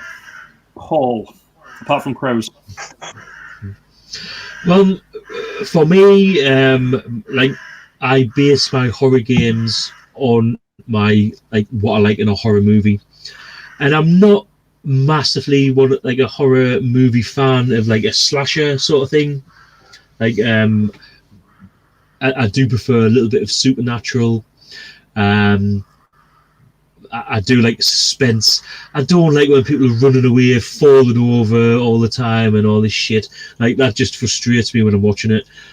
But yeah, sorry, guys, for me, guys, I'll be back in a minute. Carry on. For me, James, like a horror game, it has to have suspense. It has to have suspense. It definitely has to have like the shock factor, without a doubt.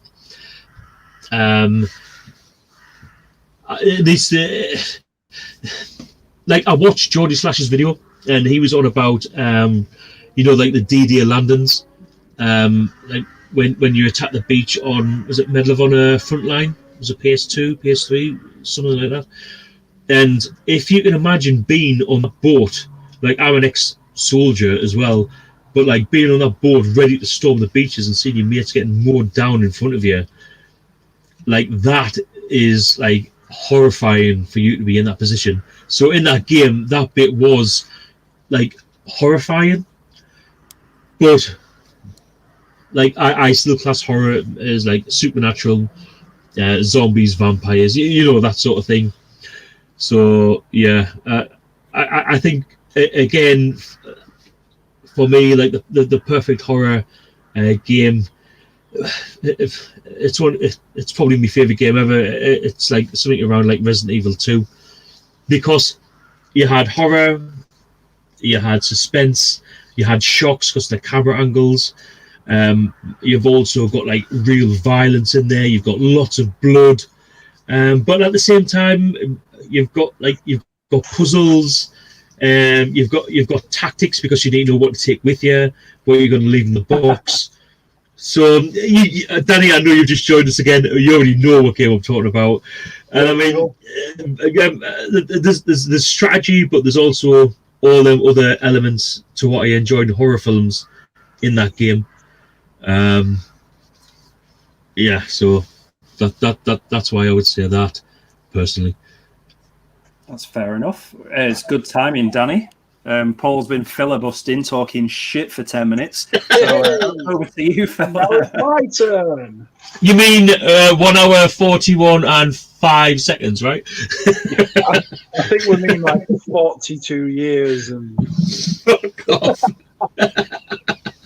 Well, yeah, basically. So, what is a horror game? Yep. What does it for you? For me, it's more about the mechanics in the game itself. So, like, you can have a game feeling as atmospheric and have all the jump scares you want in the world, but no, survival. The Last of Us is dog shit. No, let's not talk about that. So, it's the best 7 out of 10 game that's ever been made. Thank you very much. It's the best. I've not played it. It's the best third-person cover shooter ever, apart from Gears of War, Dark Sector, all the other ones that are out. Anyway. So what I think about horror, it's all about the mechanics in the game. So one thing that I like about horror games is when you don't have enough bullets, you don't have enough ammo, you don't have enough med packs and things like that, and you're constantly you're constantly thinking, shit, if I get hit again, I'm gonna fucking die. And then you turn a corner and fucking med pack there, and the developers have just thought they're probably going to be on less health now, and they're going to be shitting themselves. So let's give them a med pack, and I think it comes down to that. And also, it's like I was playing Dino Crisis 2 the other day on PlayStation 1. Awesome game. I was in this building right near the beginning of the game. I was going to the, what's it called, the medical center or the machine center or something like that. And I was in this one little bit, and every time the screen changed to a different camera angle, there was 2 more Velociraptors. And I was getting overwhelmed, and I was actually proper feeling the pressure in real life. And I think for me, that's what horror games are all about. Like, if they make you feel pressurized, if they make you feel like not scared, but like you're gonna die soon. Then, you're on the edge. You're on edge. That's what it's about. It's putting you on edge. I'm not saying that these games that I'm about to mention aren't horror games, because they are. But I don't like the horror games where all you have to do is run away and hide. So like Outlast, like Alien Isolation, those sort of games. I enjoyed that though. That was a different horror game for me. Yeah, but it was just different. Yeah, but it was frustrating. I know. It's the pussy's horror game. You see something that's going to take you down. Yes, I agree totally. You see something scary and you run away and hide in your cupboard. For me, the thing is, it's forced upon you. You have to do it. So it's not what you want to do. It's like what you're kind of forced to do in the game. I think the reason you like that makes it different. I think the reason you like it so much, probably, is because it's an alien game. Aliens. Yeah, game. I do love Aliens. Yeah, and I'm with you, mate. I'm with you. Like when it comes to Aliens or Outlast, I would much rather play Aliens. But when you look at, like, for example, I've been playing Resident Evil 7 recently again, getting ready for Resident Evil 8. And there's certain points in that game where you have no bullets left. You have no meds packs left. and all you have is your fucking knife, and you've got these enemies coming towards you, and you have to knife them down and dodge. It's just brilliant. Like, I'm filling up my glass, and I'm not even empty. I don't know what the fuck's going on tonight. This is why Do you know what? I'm genuinely thinking about having to go Resident Evil in VR when I go back in. I really need to do that game. There's no way I would play Resident Evil in VR. One of my first sort of VR experiences, shall we say, was chap on the comment, Michael here, went around his house and just did the kitchen demo where you just strapped into that chair looking out, and that creepy woman flying around at you. I don't trust him when I'm looking at him, let alone when I've got a headset on and earmuffs on and all the rest of it. So no idea what he was up to. I must have told you about my experience the first time I played Resident Evil. It was horrific, mate.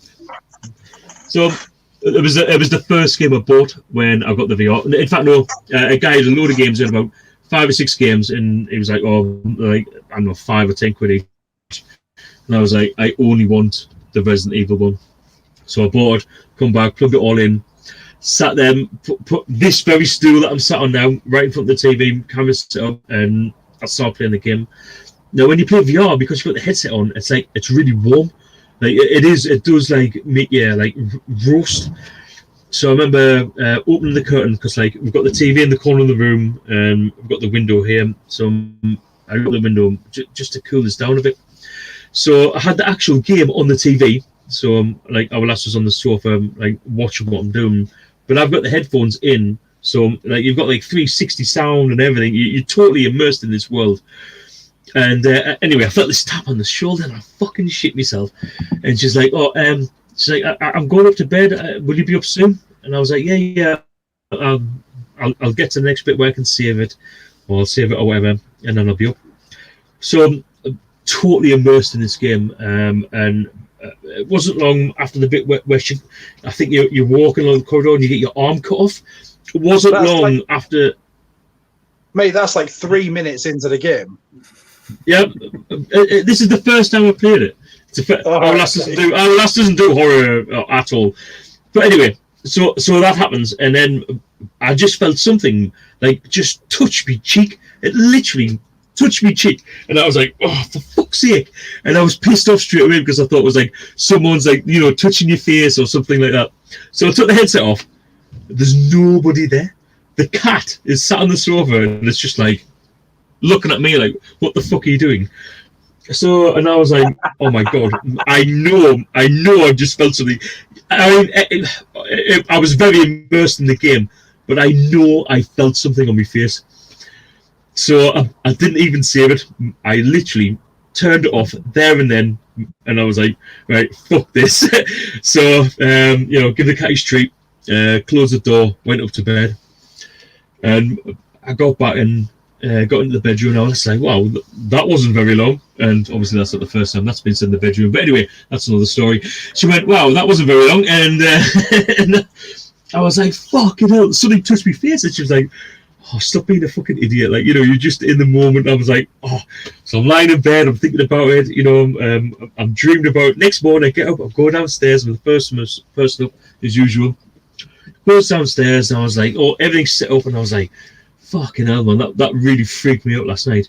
And then I was like, "Where's the cat?" Like, the cat was definitely in.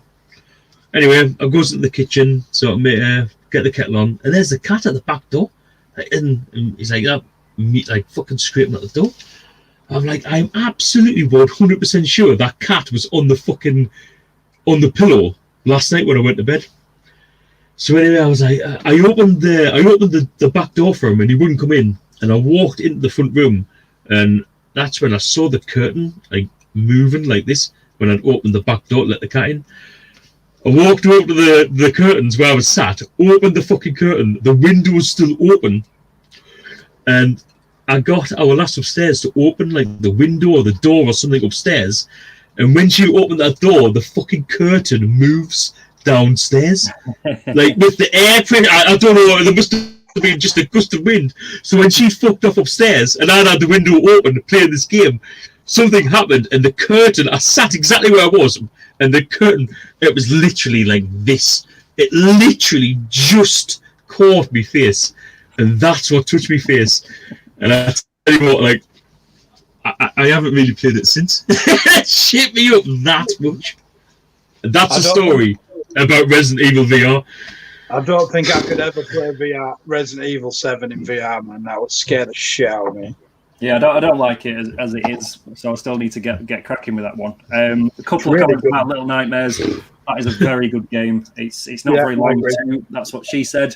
If you have an hour just to spend on it, you can get it done. It's a bit Studio Ghibli if they had a bit of dark, weird sort of intentions about their characters, more so than what they normally do.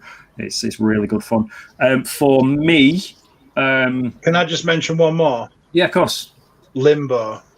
Yeah, Limbo's pretty cool. Limbo made me feel really sort of inside as well. I haven't actually. I've got Inside. I've got it ready to play, but every time I go to play it, I'm like, I don't know. I kind of want to have. It might sound strange, but I kind of want to have a few days off work so I can sit there and play it to completion within a few days. It's not a long one. That's what she said. There's. It's just. Yeah, you a couple of hours, you're good, you're done. But it's a weird. Did it really only that long? A couple of hours? Yeah. Really good shout there. Condemned is one of the best horror games. I was going to mention Condemned. The bit in the department store, not talking about Condemned 2, which is just bum fighters, the game. With all the mannequins. mannequins. Punching tramps. That was Raz, wasn't it, who was saying that? With all the Condemned in the department store, you climb up. So part of what makes a horror game is suspense. So you climb up this sort of ledge, and then there's a mannequin in front of you. Yeah. And you think, fuck it all. No. But then you turn round and there's two mannequins behind you. And then you turn round and the whole room is full of mannequins. And you're like, no, I don't like this. This isn't good at all. So I mentioned Condemned in my first top 10 underrated Xbox games. I don't know why that isn't seen in the same light as games like Resident Evil, Silent Hill, those sort of games. Condemned is up there with me for that I've not played it. It's really good. The ending is a bit odd, but the game itself is really, really good. You're a detective going around solving crimes, and you. What's it on? Xbox 360, PS3 as well. Is it on PS3? I thought it was. Yeah, Xbox. It is. Yeah, it is. Yeah. Just had to think about that then. But the king of them all for that era, Dead Space. Yeah. I didn't enjoy it. It was just the behind the guy, like the perspective. Well, I'm fine with that. It's like what Danny said, where you haven't got enough ammo. Dead Space is the game where you haven't got enough ammo. Yeah, I agree. What you're doing. It's definitely worth revisiting, right? Oh, yeah, big time. Yeah. I'm not one of the biggest jump scare people around, so I watch a horror film and just be like, yeah, it's all right, it's fine. But Dead Space, I heard a vent, and I thought, hey, you cheeky fucker, you're down the bottom of this corridor, I know you're there. And then I sort of backed away waiting for it, and it came out the vent behind me. And I went, I had to sort of like hands on my legs go, hang on. Paul, I'm all right now, I'm fine, yeah. It's horrendous. Honestly, Paul, now you've got into the Xbox, you need to get yourself an Xbox 360. Do you know what? There was one came up the other day on Marketplace, and it was 25 quid with 10 games. Why didn't you get it? I'm just, I haven't got the money. I'm just skinned. So sell some of your, sell Street Fighter 2. It's on eBay. Right. I'm trying. Is that the one I nearly bought off you? And I was like, Danny, please don't. It's fucking horrendous. I've already sold you Resident Evil on the Game Boy Color. I can't sell you this as well. No. Yeah, that Resident Evil. I can't believe. Go on, let's have a look at it. I bought it from Alibaba or whatever it is. It's really good. And, I just can't. It's really good, man. I didn't enjoy it. I can't wait until you start playing Resident Evil 2 on the N64 and then give up and send it to me. I can't wait. Just touching back on horror again, you've got your sort of action type thrillers as well. So even Alan Wake, which it's not for everyone. Not everyone enjoys it, but if you take out the average gameplay, which Control also has, not the best game either. No, Control poo. I don't like it. I really don't like it. But the actual story for Alan Wake, where he's got writer's block or whatever, so he goes out into the mountains to find himself and all the rest of it, and what he starts writing comes true, and there's other bits that get involved with that. Some of the parts on that are just really spooky. It's the atmosphere on it, because everything's black. The comedy about that game, though, which is where it fell flat, is that it had a sponsorship deal with Energizer batteries. Yeah. And you need Energizer batteries in your torch, and your torch, it runs out after like a minute. So it just means that Energizer batteries... That's a great advert. But talking about... Sorry, go on. Oh, I've just got a quick question. So The Last of Us, I've not played the first one or the second one. Is that a horror game? No, it's not not. really. It's a cover shooter. No. It's more of an action game, I think. It's got... You can't call them zombies because the internet will go on fire, but it's got zombies in it, and that's it, really. It's just a to B game of getting a girl to a safe place, and drama happens in the middle. The story's actually really good. The game itself is a 2 out of 5. Yeah. It's if it wasn't for the story, then it wouldn't be seen as good as it is. No.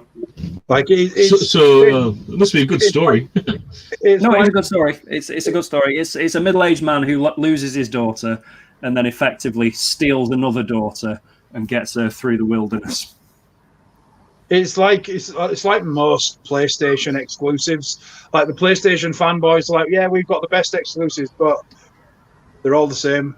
Like they're all the same game with just different characters and different settings, and they all look amazing but play very average. Like, there is a few exceptions when you look at like God of War, for example, the PlayStation 4 God of War. That game's absolutely outstanding. And then you've got the Spider-Man game, that's outstanding. But most of them are it's just the same stuff. I'm not a fanboy anymore. I used to be an Xbox fanboy, so I'm not. Oh, I'm Xbox, so PlayStation exclusives are shit. They're not. They are good games, but they're very similar. They're all very similar. Yeah. No, fair one. I was going to say, like, I can't believe we haven't mentioned the games like Fear. When it comes to horror games, Fear on the 360 and PlayStation 3, they're really good games. And Clive Barker's Jericho as well. I never got into them as much. One I really like, which people really didn't, was Prey, the recent one. Oh, yeah. No, yeah. I'm one of the people that didn't really like it. I played the Prey on the 360, this one. Yeah, see, Prey on the 360, it's the game's pretty good, but the character is absolutely hateable. It's just so generic, isn't it? It's just so generic. Like, he's just an angry Indian fella that acts like a knobhead, so how can you sort of relate to him and like him? Yeah, no, I agree. But the recent Prey is the controls are really clunky, and that puts a lot of people off. And when you first start the game, the first sort of 2 hours are really difficult, and you get killed. But when you get a couple of weapons and you get going, the game opens up, and it's really good. So you recommend it, yeah? Oh, very much so. Yeah. I'm going to download it and give it another go then. It's on Game Pass. Yeah. That's what I mean. I'm going to download it and give it. So worst case, you're not losing out, and you don't have to play Rage 2 because that is a pile of wank. Oh, Rage! Yeah, but Rage 1 was a pile of wank as well. It was all right. But Rage 2 is just poor. Do we consider games like BioShock to be horror games? I suppose the setting you can. There's an element of downstairs, and there's people all in masks, all covered in blood. Yeah, and it's all dark. And the artist in it, I think it's brutal. It's brutal. Horror guy, definitely. Yeah, I would say. I'm just having a look at my collection now. Like, I'm trying to find. What about the darkness? Oh, it's more comic book, isn't it? Did anyone play Alone in the Dark on the PS1? Everyone. I thought that was a really kind of like creepy game, like more creepy than Resident Evil, or like it just felt more creepy. It was just the thing about Alone in the Dark on PS1 for me is it was creepy, and it was possibly a little bit more creepy than Resident Evil. The graphics were terrible, but the graphics were they were colourful. They were colourful, and you don't want colourful graphics in that sort of game. Yeah, no, I agree with that. Yeah, definitely. No, I disagree with that last comment. We do have Soma as well. I've not played Soma myself. I have heard that's quite haunting. I think The Last of Us gets hit because it's not as good as the PlayStation fanboys make it out to be. Like, the gameplay itself is very, very, very mediocre. It's very standard. It's very common. It's something that you've seen so many times in so many other video games. It doesn't do anything different. The story, I will give it. I'm not a story guy, so I didn't pay any attention. I know you're not a story guy. Cutscene skipper. That's hard to say. I'm a cutscene skipper, so I may not be able to comment on this very well. But the story is very good, but the gameplay itself is awful. Like, if you was to put the gameplay with a lesser story, it wouldn't be seen as good as it is. It might not have even got a sequel. And it also wouldn't be seen as good as it is if it wasn't done by Naughty Dog, because PlayStation fans had their thumbs up Naughty Dog's arsehole. Uncharted is better than Last of Us. Oh, Uncharted is much better than The Last of Us. Very good game in the Uncharted series. Crash Bandicoot's better than Last of Us. So Last of Us doesn't really sound that great. It's worth playing, but for the story, the game ain't that great. Definitely, but it's not the pedestal I don't think, and I'm sure Danny agrees. I agree. Like, I've tried it so many times. I've tried the original on the PS3. I've tried tried the remake on the PS4, and on both occasions I just think it's trash. And that's me done with the gin. Just while Big Juffer's here in the comments, going to get you on the quiz, Big Juffer. Did you say that, John? Big Juffer, who's just been in the comments there. I'm hoping to get him on the quiz because OSG is coming on soon. I thought you said John Cena was in the comments. He's as maybe known as that as well. I don't know. I saw that. Moving on slightly.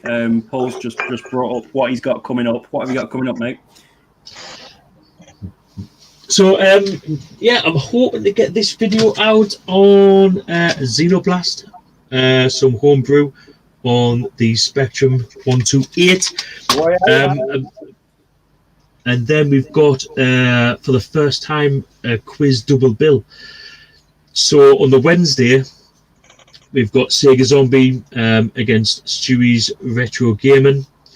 And then a few days later on that Sunday, it'll be the first ever Sunday episode of the Retro Gamer Quiz. And we've got OSG as the challenger. So whoever wins will be going up against OSG. So what's OSG? Old style games. Gaming. Okay. I remember. You showed me his channel. Yeah, I'm subscribed. It's a good one. Yeah, his channel's nice. Yeah, it is. I agree. It doesn't appear on camera very often. I'm not sure whether he's appearing on camera or not, because it doesn't matter whether you do or don't, as far as I'm concerned, as long as you don't show me answers or show anyone else your answers. So yeah, that's he's got other obligations during the week, so he can't do a Wednesday. So he can only. I've always said if someone can't do Wednesday, then we can always do a weekend, and the Sunday is good for him.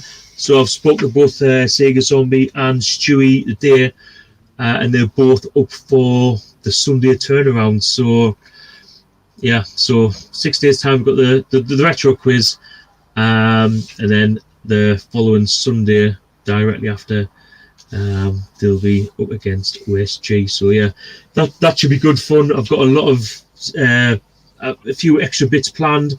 There's a new round going to be coming into the quiz that we've never done before, and the music round is staying. We had a vote on Facebook, and I think it was like 12-0 to keep the music round. So the music round stays, but yeah, got another round that'll be coming in next Wednesday. But yeah, apart from that, just a bit of homebrew on the Spectrum. That should be out hopefully tomorrow, but probably Saturday. Depends on the days. What about you, Danny? What's going on? I know you've just had a video out today, which everyone please go watch at Press Starton's game on YouTube. It's about Xbox games worth having a look. Like you say, I just released a video today. It's my part 2 of underrated Xbox 360 games. I've got a big video planned for the end of June. It's a certain Little Blue Animal's 30th anniversary. So I'm planning on doing a big video for that. I've had a little idea about a new video series, which I actually want to talk to Paul about it just to see what he thinks, and you, James, like get your opinion on it, see if you think it'd be any good. But I'm not going to mention anything about it until I've developed the idea a little bit more. I'm hoping to do some collabs soon. I've got a collab lined up with somebody who makes some truly fantastic artwork on Etsy. Going to be reviewing. We have to do a collaboration. Like, we have to do one. I'm sure we will, mate. I'm sure we will. But the lady I'm doing a collaboration with about her art on Etsy, I'm really looking forward to you guys seeing it. A lot of it is Pokemon based, but there is some Zelda stuff in there, and I think you're going to like what she does. Apart from that, yeah, there's nothing really. Work has been really bad recently. We're so short staffed at work that I just haven't been able to put out the usual content. I've still seem to be increasing my subscribers, even though I'm not releasing any content, so that's kind of cool. That's always a good sign. Yeah, I'm on my way. I appreciate people watching my stuff and whatnot. My last video about the new console that came into the games room seemed to be quite popular.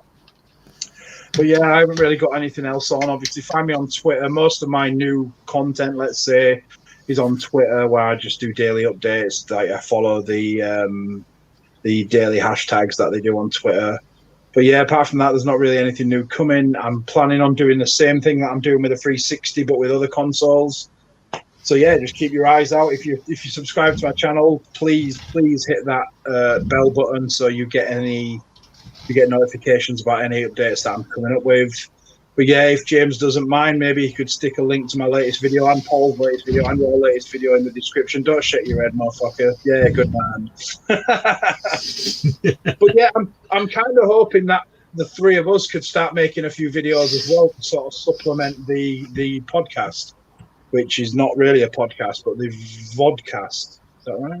Vidcast. I don't know. Yeah, that's it. And I've just got to say that I'm actually quite drunk now, which I don't normally do. So it's great, isn't it? It's awesome, man. I'm going to go smoke some cigarettes. You'll feel amazing tomorrow, promise. I don't normally get hangovers, but I'm starting a big stint of work tomorrow, so I'm hoping I don't have a hangover. Another one. The worst thing is I've actually got to stay up all night tonight, so... Well, mate, I'll tell you what. I'm definitely going to be gaming when I get in from the shed. Me too. So yeah, I'm honestly thinking about having a bit of a crack at Resident Evil. Honestly, I'm up for a bit. If you don't play VR, mate, keep your phone empty, and we'll carry on chatting throughout the night. Yeah, I'll speak to you after anyway. Right, gentlemen. I think people are disappearing, so I'm going to get YouTube booted, say a quick goodbye, and I will meet you afterwards. All right, nice Wait one. for the camera, boys and girls. Oh, Paul, don't. Nigga rules! Oh, got rid of him. He was getting a bit leery in a bit. Right, thank you very much for joining us for what has been a couple of hours of just chatting nonsense. I will leave all descriptions and comments and all the rest of it all in all our comments and description-y bits. Like what you see, just get in touch with us here for a chat. I'm not going to pander you for likes and subscribes and things like that. I can't be asked myself, but support the other guys who've been on the stream. They're very talented guys. They're just up for a bit of fun. Just get in touch with us. We'll have a chat. All the best. Enjoy your evening, what is left of it. Have a couple of drinks on us and enjoy your time before you have to do it all again tomorrow. See you soon.